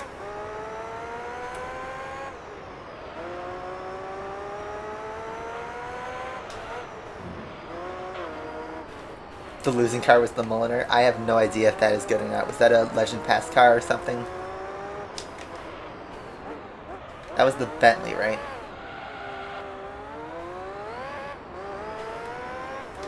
Second to last stop, guys.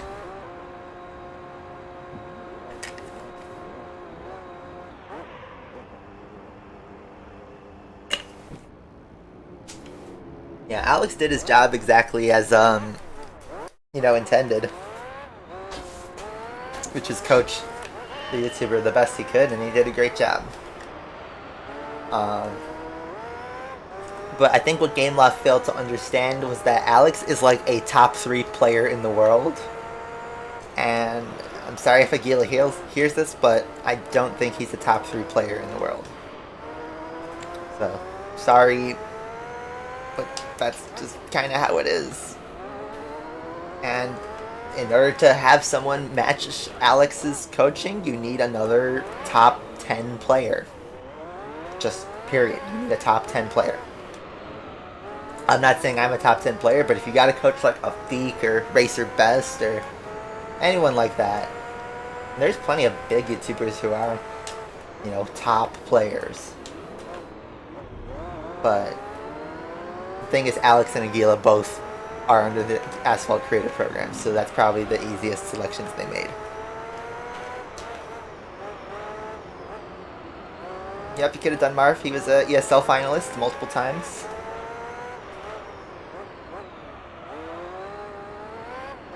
They should have had Elite Joe. They should have brought Elite Joe. The guy who's won ESL like so many times in North America. That would have been awesome. I know Elite Joe personally. He would have been a great coach. I would actually vouch for Elite Joe.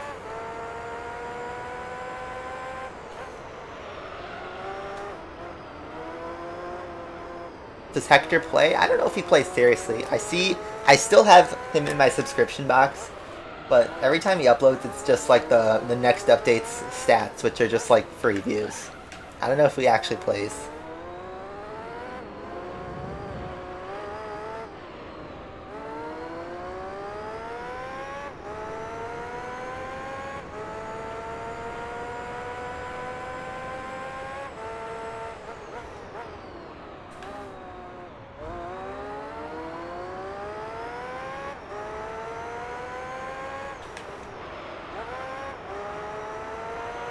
But like, I thought Elite Joe is in the creator program. He's a top...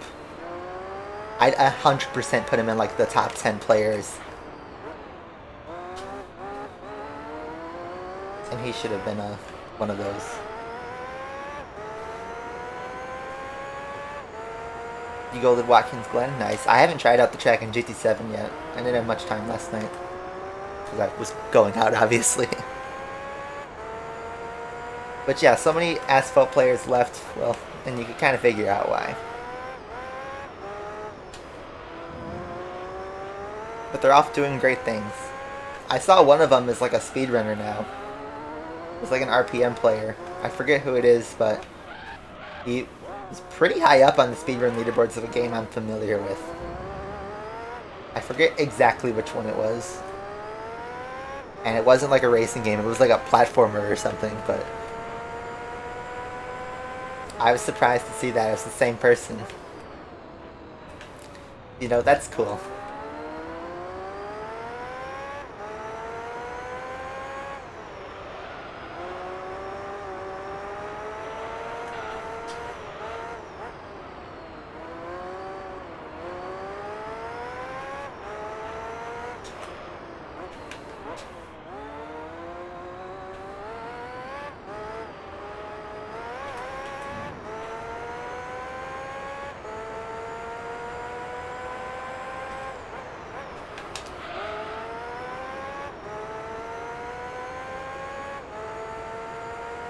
Anthony Jose. Sometimes he pops in this chat, remember?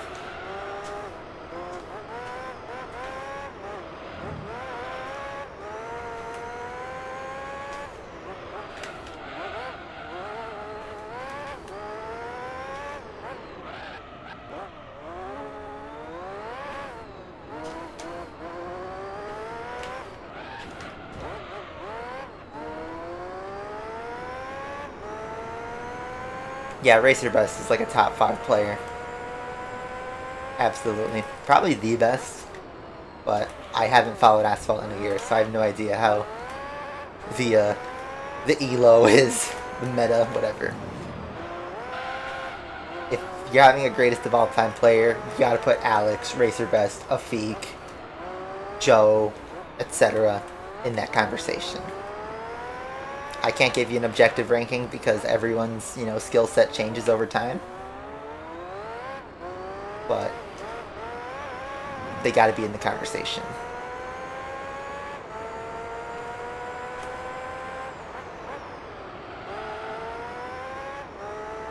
Nikon plays Genshin Impact. He's actually a really huge Genshin YouTuber now. I still actually am subscribed to him. I don't watch any of his videos because I don't play Genshin, but I keep him in the loop because, you know, he was a friend of mine when we played Asphalt 8. And he's doing great. He is probably the most successful Asphalt YouTuber ever. If you want to talk about just views and subscribers and what he did after Asphalt. When he played Asphalt, he made those montages and stuff. He appealed to the right audience and he printed views. Absolutely printed views. Millions of views on a video. Thousands of subscribers instantly. It was really impressive. And he did a lot of effort on editing and stuff. So it was well deserved. But yeah, he switched to Genshin and he's printing even more views all the time. Even on like short videos, he's absolutely printing views. So good to him. Glad to see it. Wow, we got a 15-0. I'm so close to our PB. I'm trying to go for fastest lap now. Because we are in the final 8 laps of GT3, by the way. This race has just kind of happened.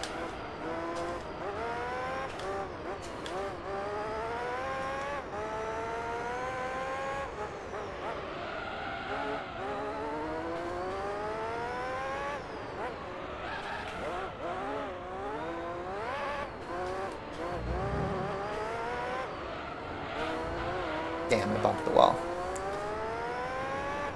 I've spoke with Tez, I'll say that. Privately. I speak with him occasionally, privately. He's still around, he's still doing well. Will I ever touch grass? Skill issue. Skill issue.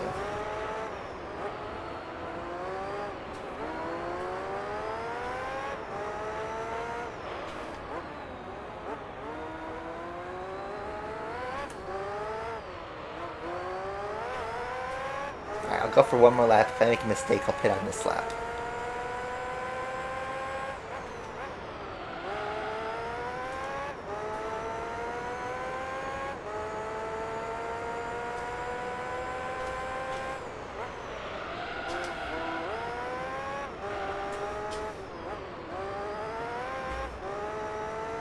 What's up, Marv? You're at the very end of the game, by the way. We are in the final laps of this 114-hour playthrough.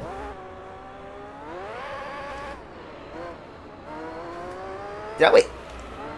Hold up. Hold up. Hold up. I just realized something. Hold the phone. Hold up. That's not the right time. That is not the right time. I've played 90% of this race with the wrong timer. I can prove it to you guys.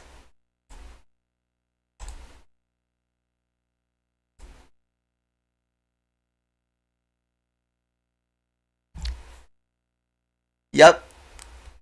Oh my god, guys. I scuffed the timer.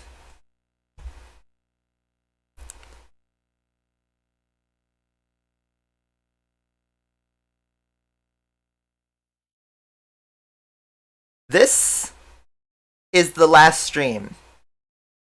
And we were at 114 hours.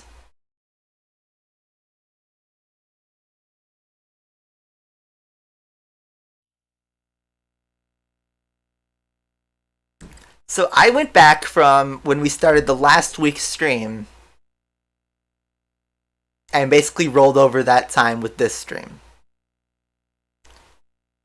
So let's do some math here so I can add this up before I start back. I completely messed this up. My fault, I should have caught this.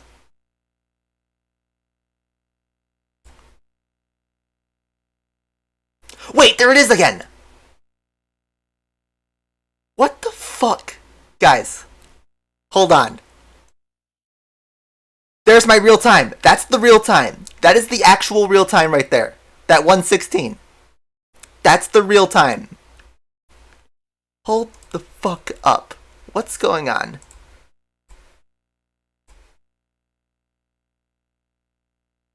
Are we back? We're back. That's the real time. It's been rolling the entire time.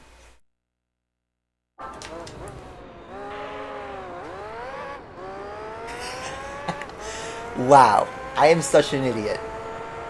I'm sorry, guys. That's the real time. Can I watch my language? Sorry, but why? You can't handle a couple F-bombs? Not like if I don't get demonetized, then the video makes a lot of money. And you're like, what? Teenager? You guys swear like sailors on Teenager. That is so funny, though. I can't believe I messed up that timer.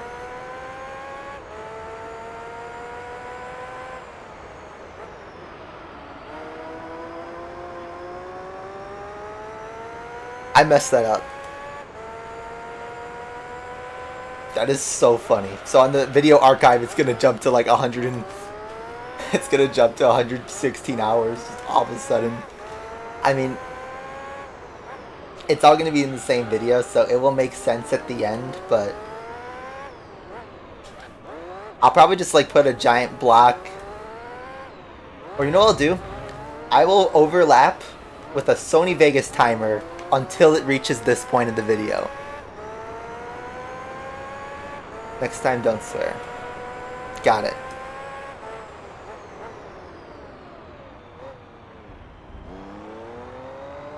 I think you guys are the babies if you can't handle swearing, just saying. And I'm swearing at myself. Honestly.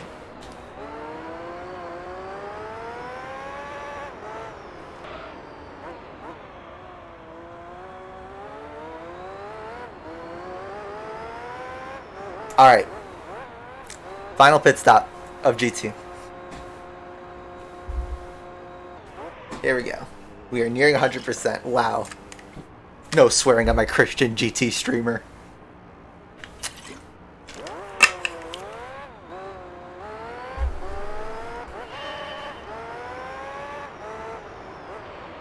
Controversy.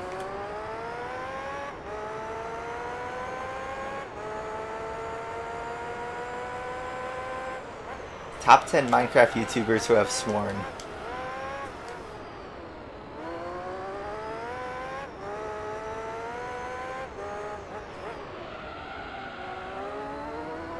Alright, final 5 laps, guys. I'm going to drive as fast as I possibly can. I got a clear track for most of it. There's a guy in the chicane I see right there, the swimming pool chicane, around that point.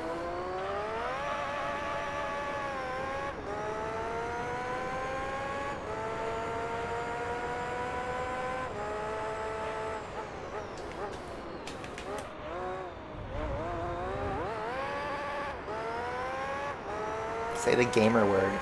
The Yuri Vips classic. The Yuri Vips special. I won't go that far. Because, why? Why would I do that?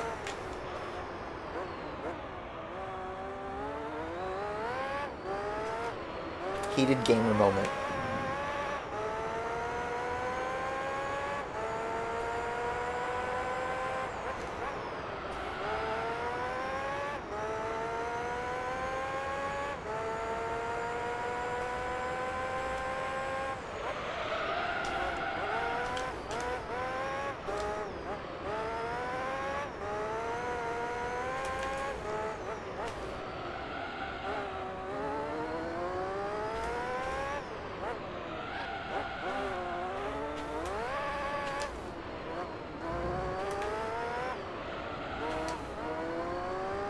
Nice corner finally.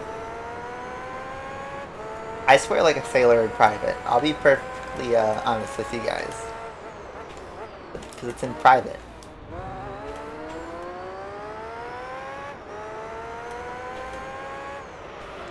Is it the best look? Probably not, but if nobody sees it, then why is it an issue? I'm respectful at work and in public and all that.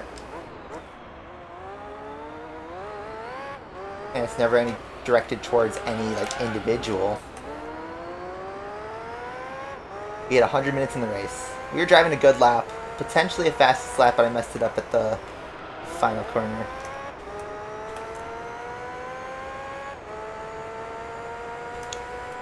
You only swear at work? Yeah, that happens sometimes for me. Happens even in the business world. Sometimes your computer crashes in an important project and that's all you could really do.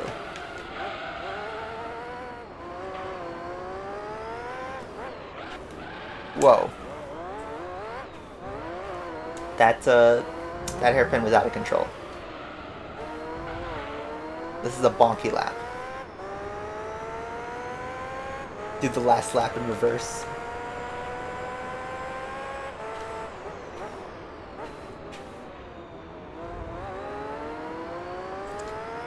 Alright gamers, if you had a time to join the stream and tune in, now is the time. We are in the final minutes of this game.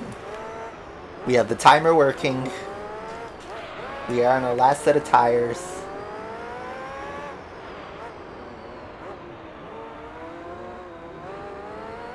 Everything's going to plan. No more delays. No more cut stream short. Just 2 laps of Monaco. 2 more laps cars, by the way. All we have to deal with.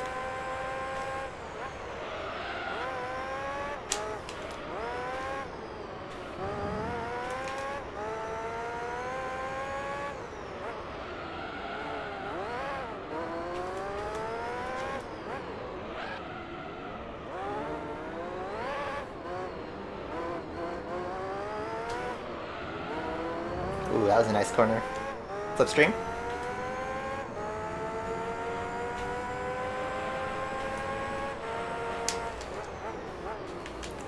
Actual nice overtake.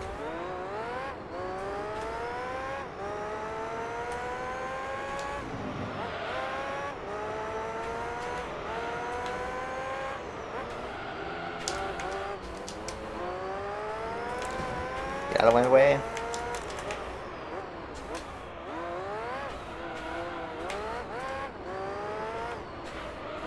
Last corner. That wasn't the best. 13, 14, new fastest lap. I think I can go even faster though. I have a clear track. Final lap of this game. One more lap.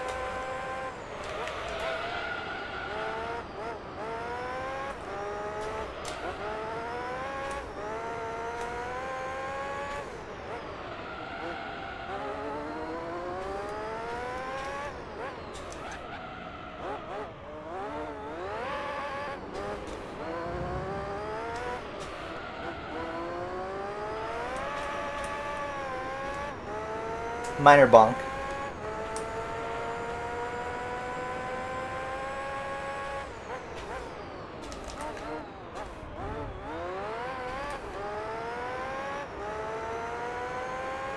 Get all your memes in here.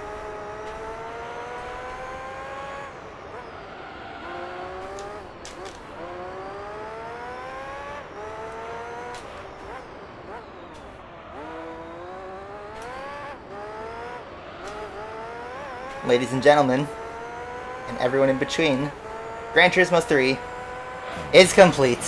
The new fastest lap on the final lap of the final race of this game. Oh man. We win the Monaco Grand Prix. Hour and 44 minutes, 78 laps. I will wait for these drivers to get their laps in. I don't know how many times I've lapped it. No better way to end it but with the fastest lap of the race. Let's go. Oh man. No, exactly. Or the dog's dart. What child's gonna say, oh, daddy, daddy, let's go and look at the 40-year-old dart in the museum? Dart. It is. Congrats on finishing the game.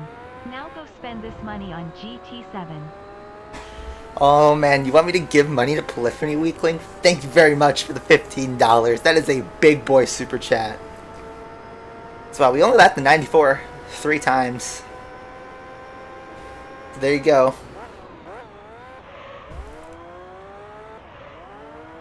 That is a completion.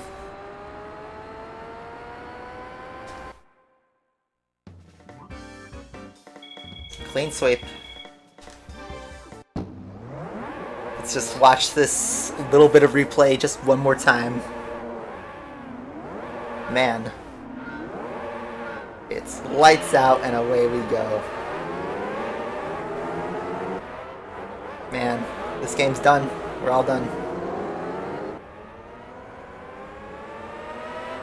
What a shot. Cool everything.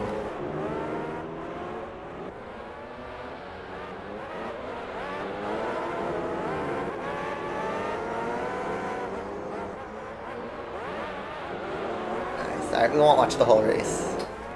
Yeah, only 30,000 for a whole endurance. What a ripoff. Alright, guys. Cat jammed. Let's go. Last championship of the game and you only gave me 250,000. But look at that dummy thick driver there in the back. The red helmet. That's supposed to be for Schumacher or something. Prize car time. For the last time in this game, we get a championship prize car. What's it going to be? It's a thing with a wing. I wonder if it's a Formula 1 car. Ooh, yellow. I like it. What is that, an old Benetton? Simulation mode professional complete. Getting timer ready. That is a beautiful F1 car. I think I actually have that exact color pattern too. And simulation mode all complete. Another car. Another F1 car. This is pink and purple. I don't know which livery this is, but there you go. Another 80s F1. And there it is. Final time 1:16:39:40. Let's go.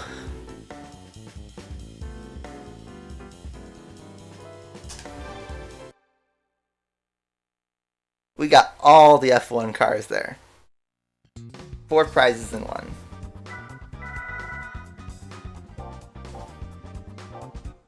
Let's wash our car. Good job, 94H. I appreciate it.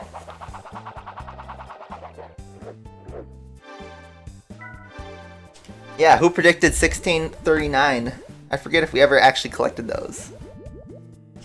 There you go. Let's look at our prize cars. So we got 8 ton. So first up is an 87S.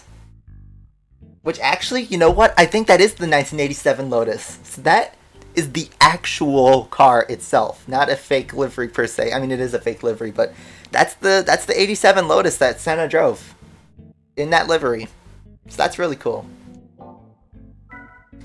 Here's the 86M from Mansell. I think I have this exact color pattern, but I don't really care about duplicate. Whatever. Here's an 88S. It's supposed to be the McLaren MP4-4. Obviously not the real McLaren livery though. But always nice. And then finally, a 94S. For real. And green and yellow. Interesting color pattern. This is Senna's Williams. I don't know exactly which livery this ties to. But yeah, there you go. That is probably the fastest car in the whole game. But yes. Yeah, Polyphony beefed with Lotus even back in the day. And there it is. 100% completion. That is beautiful. That's it. We're done. All done with this game. Let's go. We did 10,700 miles, by the way. 420 trophies acquired. And 101 prize cars. We only bought, looks like 32 cars, which it seems like it was a lot less than that. But whatever. $63 million car value, by the way. And, yeah, all golds. 87% win ratio, which is pretty good, all things considered. Let's save the game to save my 100%.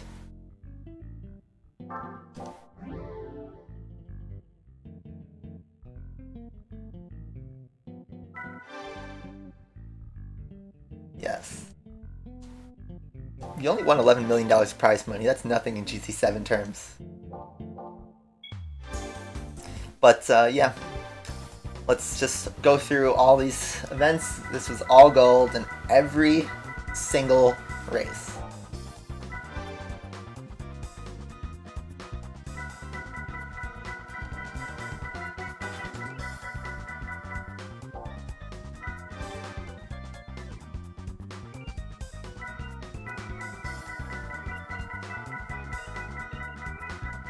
Absolute jam. We clean swept everything. I picked up gold trophies where we missed them. All good in rally.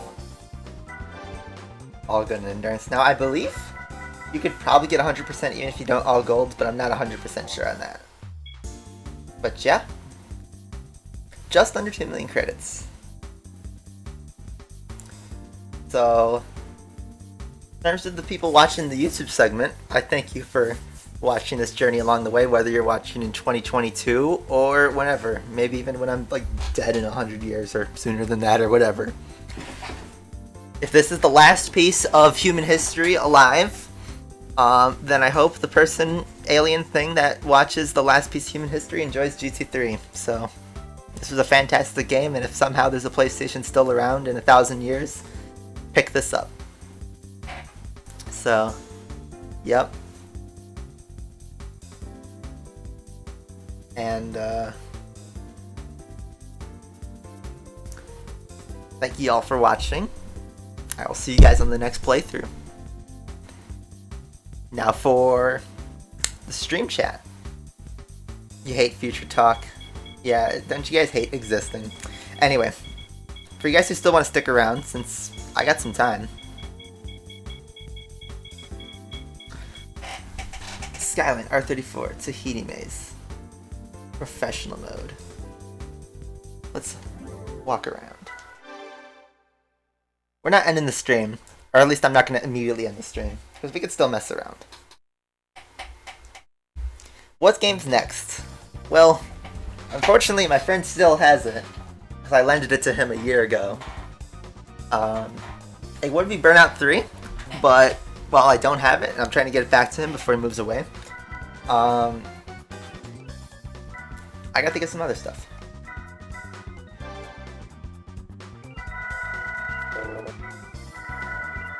So let's see.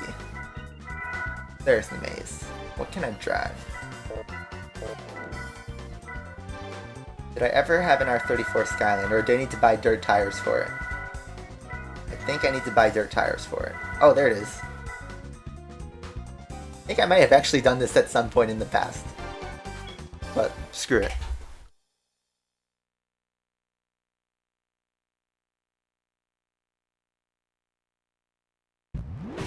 You only get 5 laps.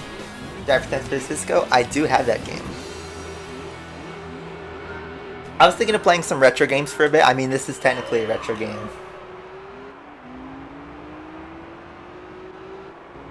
I think I put some upgrades in this car. This is not a Formula 1 car, wow. You cannot just throw it like an F1 car.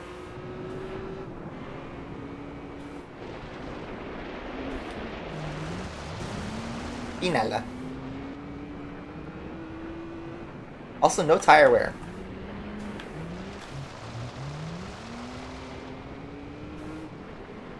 Wild Animal Racing. I haven't played it since 2018 when I did that video.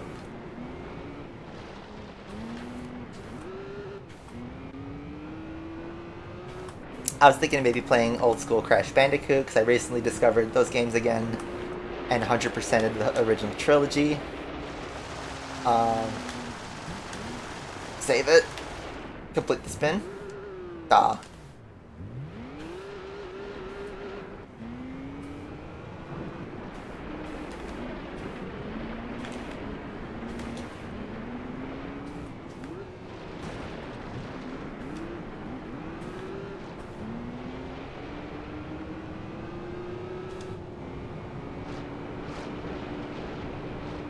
Come on, turbo lag, kick in.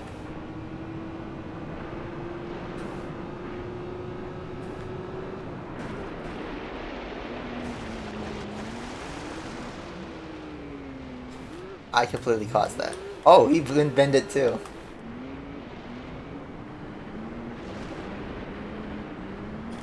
I forget if there's rubber banding in the professional races. One of those manufacturer exclusives like Corvette. I loved that game's intro cutscene when I was younger.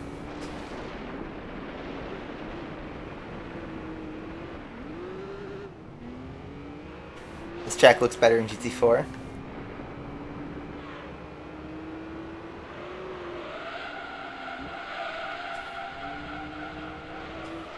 Big slide. Alright, I'll try to catch him for one lap, but if he is pulling away, then I don't think I'll finish the race. Yeah, the AI is not the worst at rally. There's a couple cracks here and there. But it's not the worst. For 2001, it's pretty good.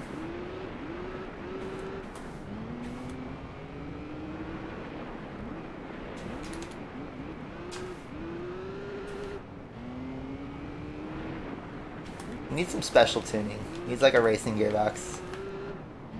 Maybe a different turbo.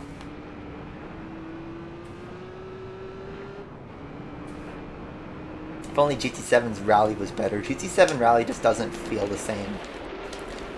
Here, like, I could absolutely throw a car around on the rally track. And even catch some big slides. I'm not the best at it, obviously, but I could do it. I just couldn't see at that point the detail.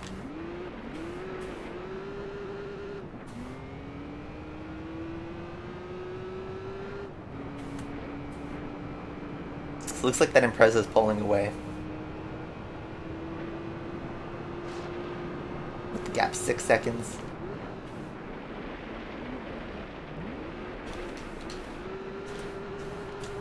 I could reverse shift.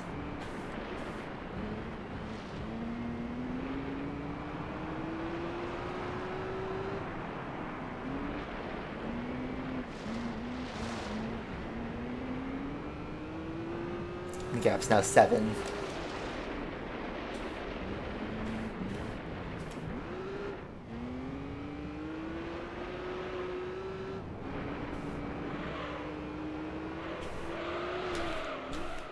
I can accept the draft. There we go. I mean, get a stylish drift there, but I think I'm lacking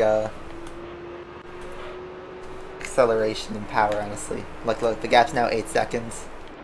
Yeah, we're not going to beat this Impreza. Unless it's like a total wipeout. So, sorry, SnakeEater, I got to give up on this one, because I don't think I can win that one. Let's see. I guess we can like look over some games and just talk over it. Let's go back to the what's the game with an absolute slapping here we go.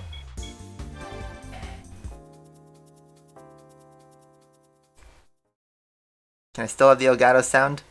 Ah. What if I just did copy and then paste a reference?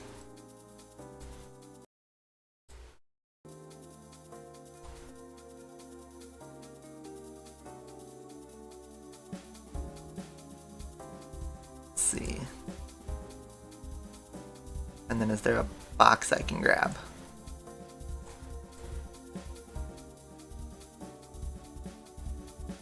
Watch this.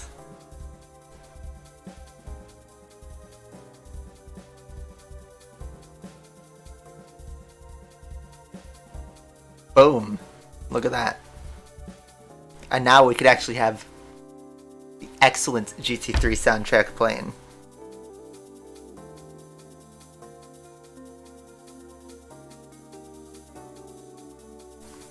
Do Sonic Mania? I do have Sonic Mania. That's a great game.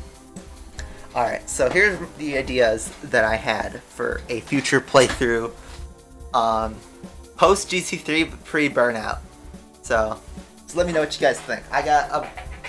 If you guys haven't seen it before, which I've probably shown it 100,000 times before, but I got a pretty huge selection of games, mostly PlayStation. My collection's always growing. And, you know, just some of my favorite picks that I can immediately think of.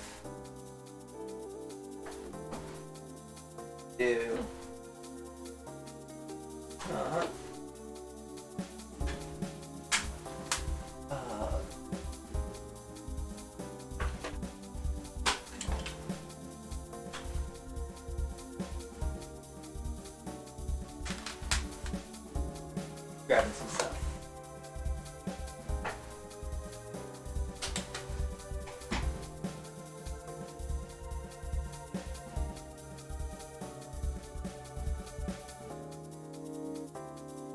So we got my PlayStation 1 games, which I would suggest we could play these either as like a mini playthrough or just like play them for like half an hour or something like that.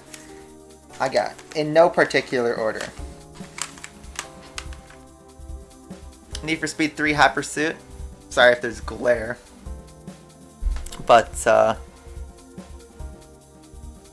yeah. One of my favorite games of all time. First childhood game. Absolute banger.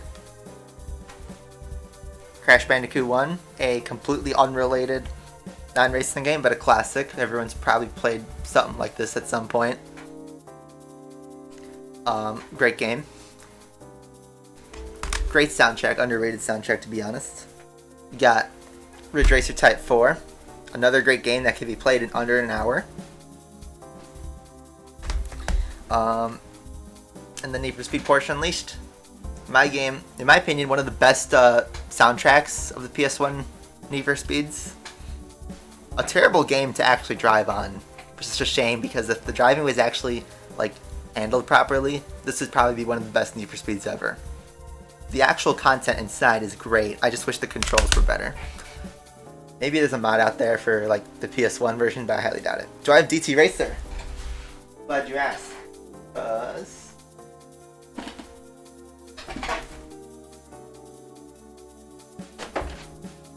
I actually have, I don't know if these are the exact same franchise. They look like they're different developers. But I have DT Carnage and DT Racer. They look the same, but if you look at, let me move my hands a bit. If you look at the corners, the bottom right corners, they're different developers. XS Games. Oh, they're both made by Axis Entertainment though. On the back. We got that. So yeah, I'm gonna believe these are the same franchise. But yes. I've actually never played Racer. I have played Carnage before though. PS1 Morbius.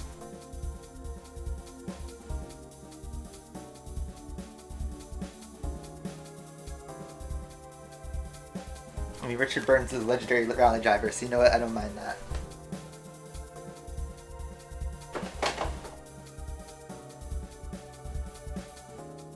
So then on the PS2 side of games that we could do, just on a non-playthrough, just on a short list, whip out some stuff. Let's go.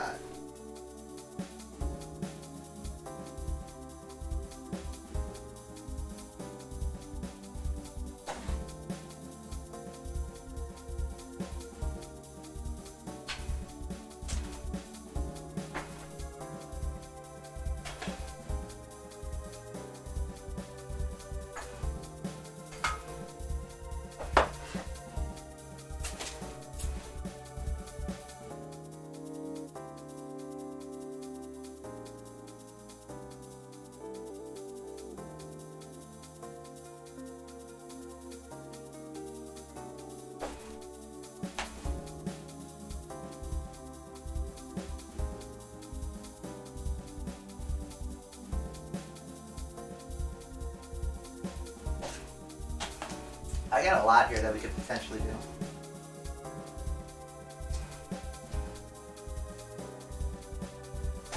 Like, a lot. Geez, my whole collection's gonna tumble over because I keep picking games.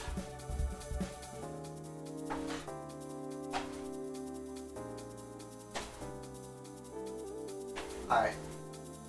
My collection's been pretty stacked, so I'll stop at these. Alright. You can hear the plastic that's about to fall from this. Alright, so from the top of this pile, I grabbed them in sort of alphabetical order. Cookeh Race Driver 2.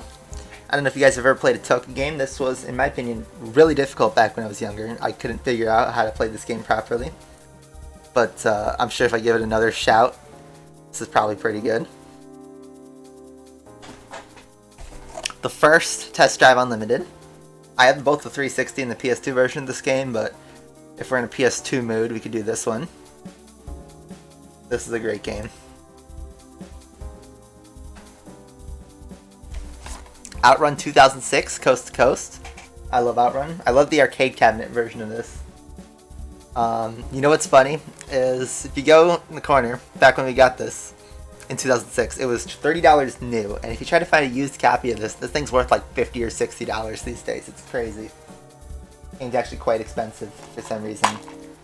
But yeah, I have it. First Ratchet and Clank, standard, platformer shooter. Love this game. It's great. Easygoing platformer. Another platformer. This is a SpongeBob game though. Battle for Bikini Bottom. If you want to play a licensed game, I honestly think this is a genuinely good game, hidden behind a license. R Racing Evolution, pretty solid. I have Midnight Club Los Angeles for the PS3. I don't have the dub edition that came out in like 2000. But yeah, this is a very sussy game because the back of the box kind of tells you all you need to know. They just decide to include that just cause, just cause. I've never played Juiced 1 and 2. Need for Speed Hot Pursuit 2, we talked about this game quite a bit, and this is a nostalgia piece for everybody, including myself. And nothing much needs to be said about this game.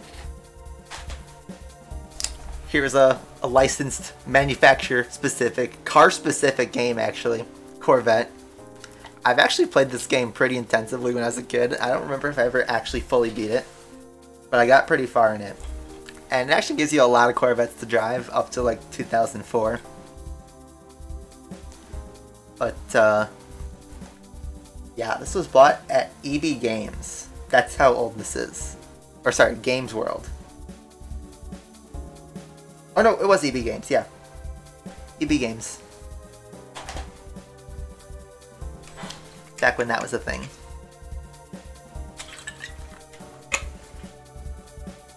And our evolution, yeah, that was the main character. For our F355 challenge. We were talking about this last week. I have the Dreamcast version of this too, and the PS2 version. Which I think the PS2 version is a little bit better because you have the chase cam. And then the final two, which I kind of have grouped together. I was going to play these anyway. And these are much shorter games. But, you know, we could just skip all that and go straight back into Gran Turismo and play the imports. I only got these last year. And, yeah, this one's wrapped in a plastic seal. I mean, obviously I've taken it out and burned the disc and all that so I can play it on my USA PS2. But, this is Gran Turismo Concept 2002 from Australia. So, if Flaming Dog's here, this is his country's game. And then we got GT4 Prologue, which is the Japanese version actually, not the European version. So, you kind of get everything. So that's like my PS2 selection I'd recommend. There's a lot of games to binge. I have a ton of games. Who would have thought? Too many of them, honestly. And then we got some PSP games, a bunch of PS4 games, Switch, DS, PSP Vita, even the PC versions of those old Need for Speeds. Oh, and then something really cool, which I forgot to tell you guys. I think I've shown you this on Discord before.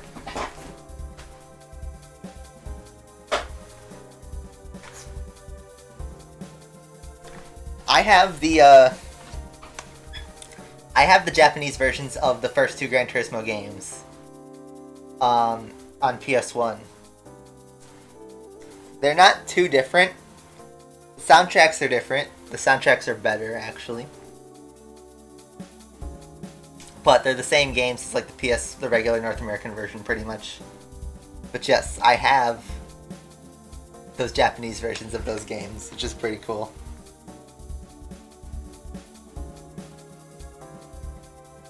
So we got that too.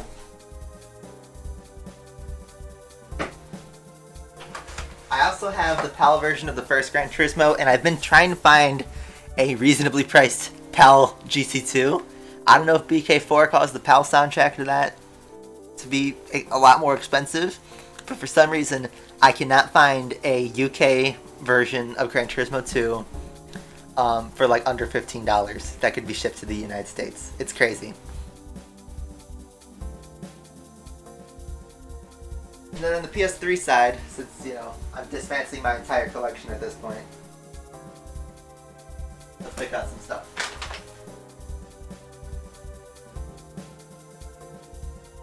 This one's dusty.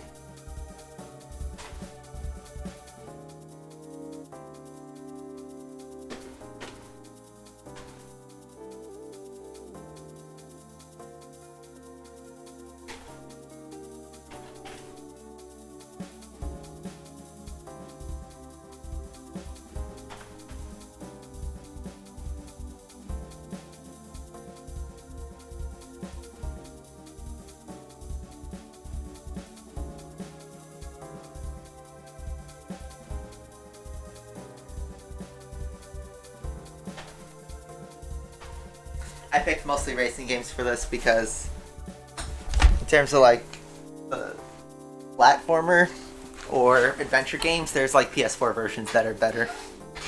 Alright, so from the bottom, actually I'll save the most interesting two for last. You might have just seen them just now. Alright, whatever. Need for Speed Hot Pursuit 2010. this is we're getting to the territory of games that I purchased myself and are in pretty good condition. But yeah, Need for Speed Hot Pursuit. We talked about this a lot today. Great game. And this is the regular version, not the remaster. But the remaster is available. We've streamed it before, actually. We could continue that, actually, instead of just the PS3 version with no DLC. Midnight Club, Los Angeles. This is actually the only Midnight Club I have. I never got Midnight Club 3 or Dub Edition or whatever the PS2 one everyone loves is. There's that. We got the original Grid, which this game absolutely slapped. And this game had a good soundtrack too. Pretty iconic game, all things considered. This is the best of the series, sadly. But yes, great game. Loved it. F1 2010, someone showed an F1 game, and this is a game that's, a lot of people say it's probably one of the best early Codemasters F1 games. I've only played it a little bit, so I feel like it'd be better on a steering wheel. But yeah, we do have this. And the three most interesting ones. Driver San Francisco. Everyone loves this game. It's really hard to find these days, actually, which is kind of crazy. I forget if I took a pre-owned sticker off of this or if I got it brand new back then. But yeah. I have it. And then we got Blur and Split Second. I think these would be the most interesting of the ones I just shown. And these are kind of underrated. They all released right before GT 5 released, and that was like the biggest racing game at the time. So yeah. These are pretty cool. I have a bunch of cool games. I could sell Driver San Francisco, but why would I do that? It's actually a great game. But yeah, that's all stuff we could talk about on like Discord or whatever. That's all cool. Alright. Let's save the game, and I think it's time to put GT3 to bed.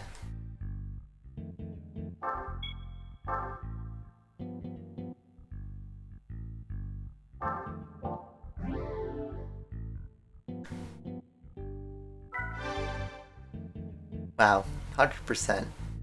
It's finally over. This took 13 months, pretty much. This was a long project, but I'm glad to have shared it with you guys. This is actually the first time I've genuinely 100%ed GT3 from start to finish without cheat codes or anything, including doing all the endurances and all the championships. So I'm pretty happy about that.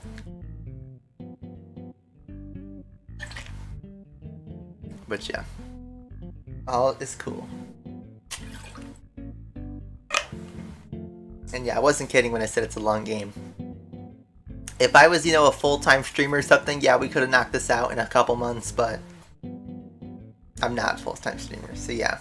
It's a long game. And if I play GT4 from start to finish, that's going to take multiple years. I'm not even kidding. So yeah. Maybe another time I'll reconsider it when I move out and can balance my time a bit better, but it would have to take another lockdown pandemic for multiple months in order for me to consider a grind of GT on stream. But yeah. This is going to be it for the stream, I think, so thank you guys all for watching, and hope you have a great rest of your weekend. I enjoyed this playthrough. I hope you did as well.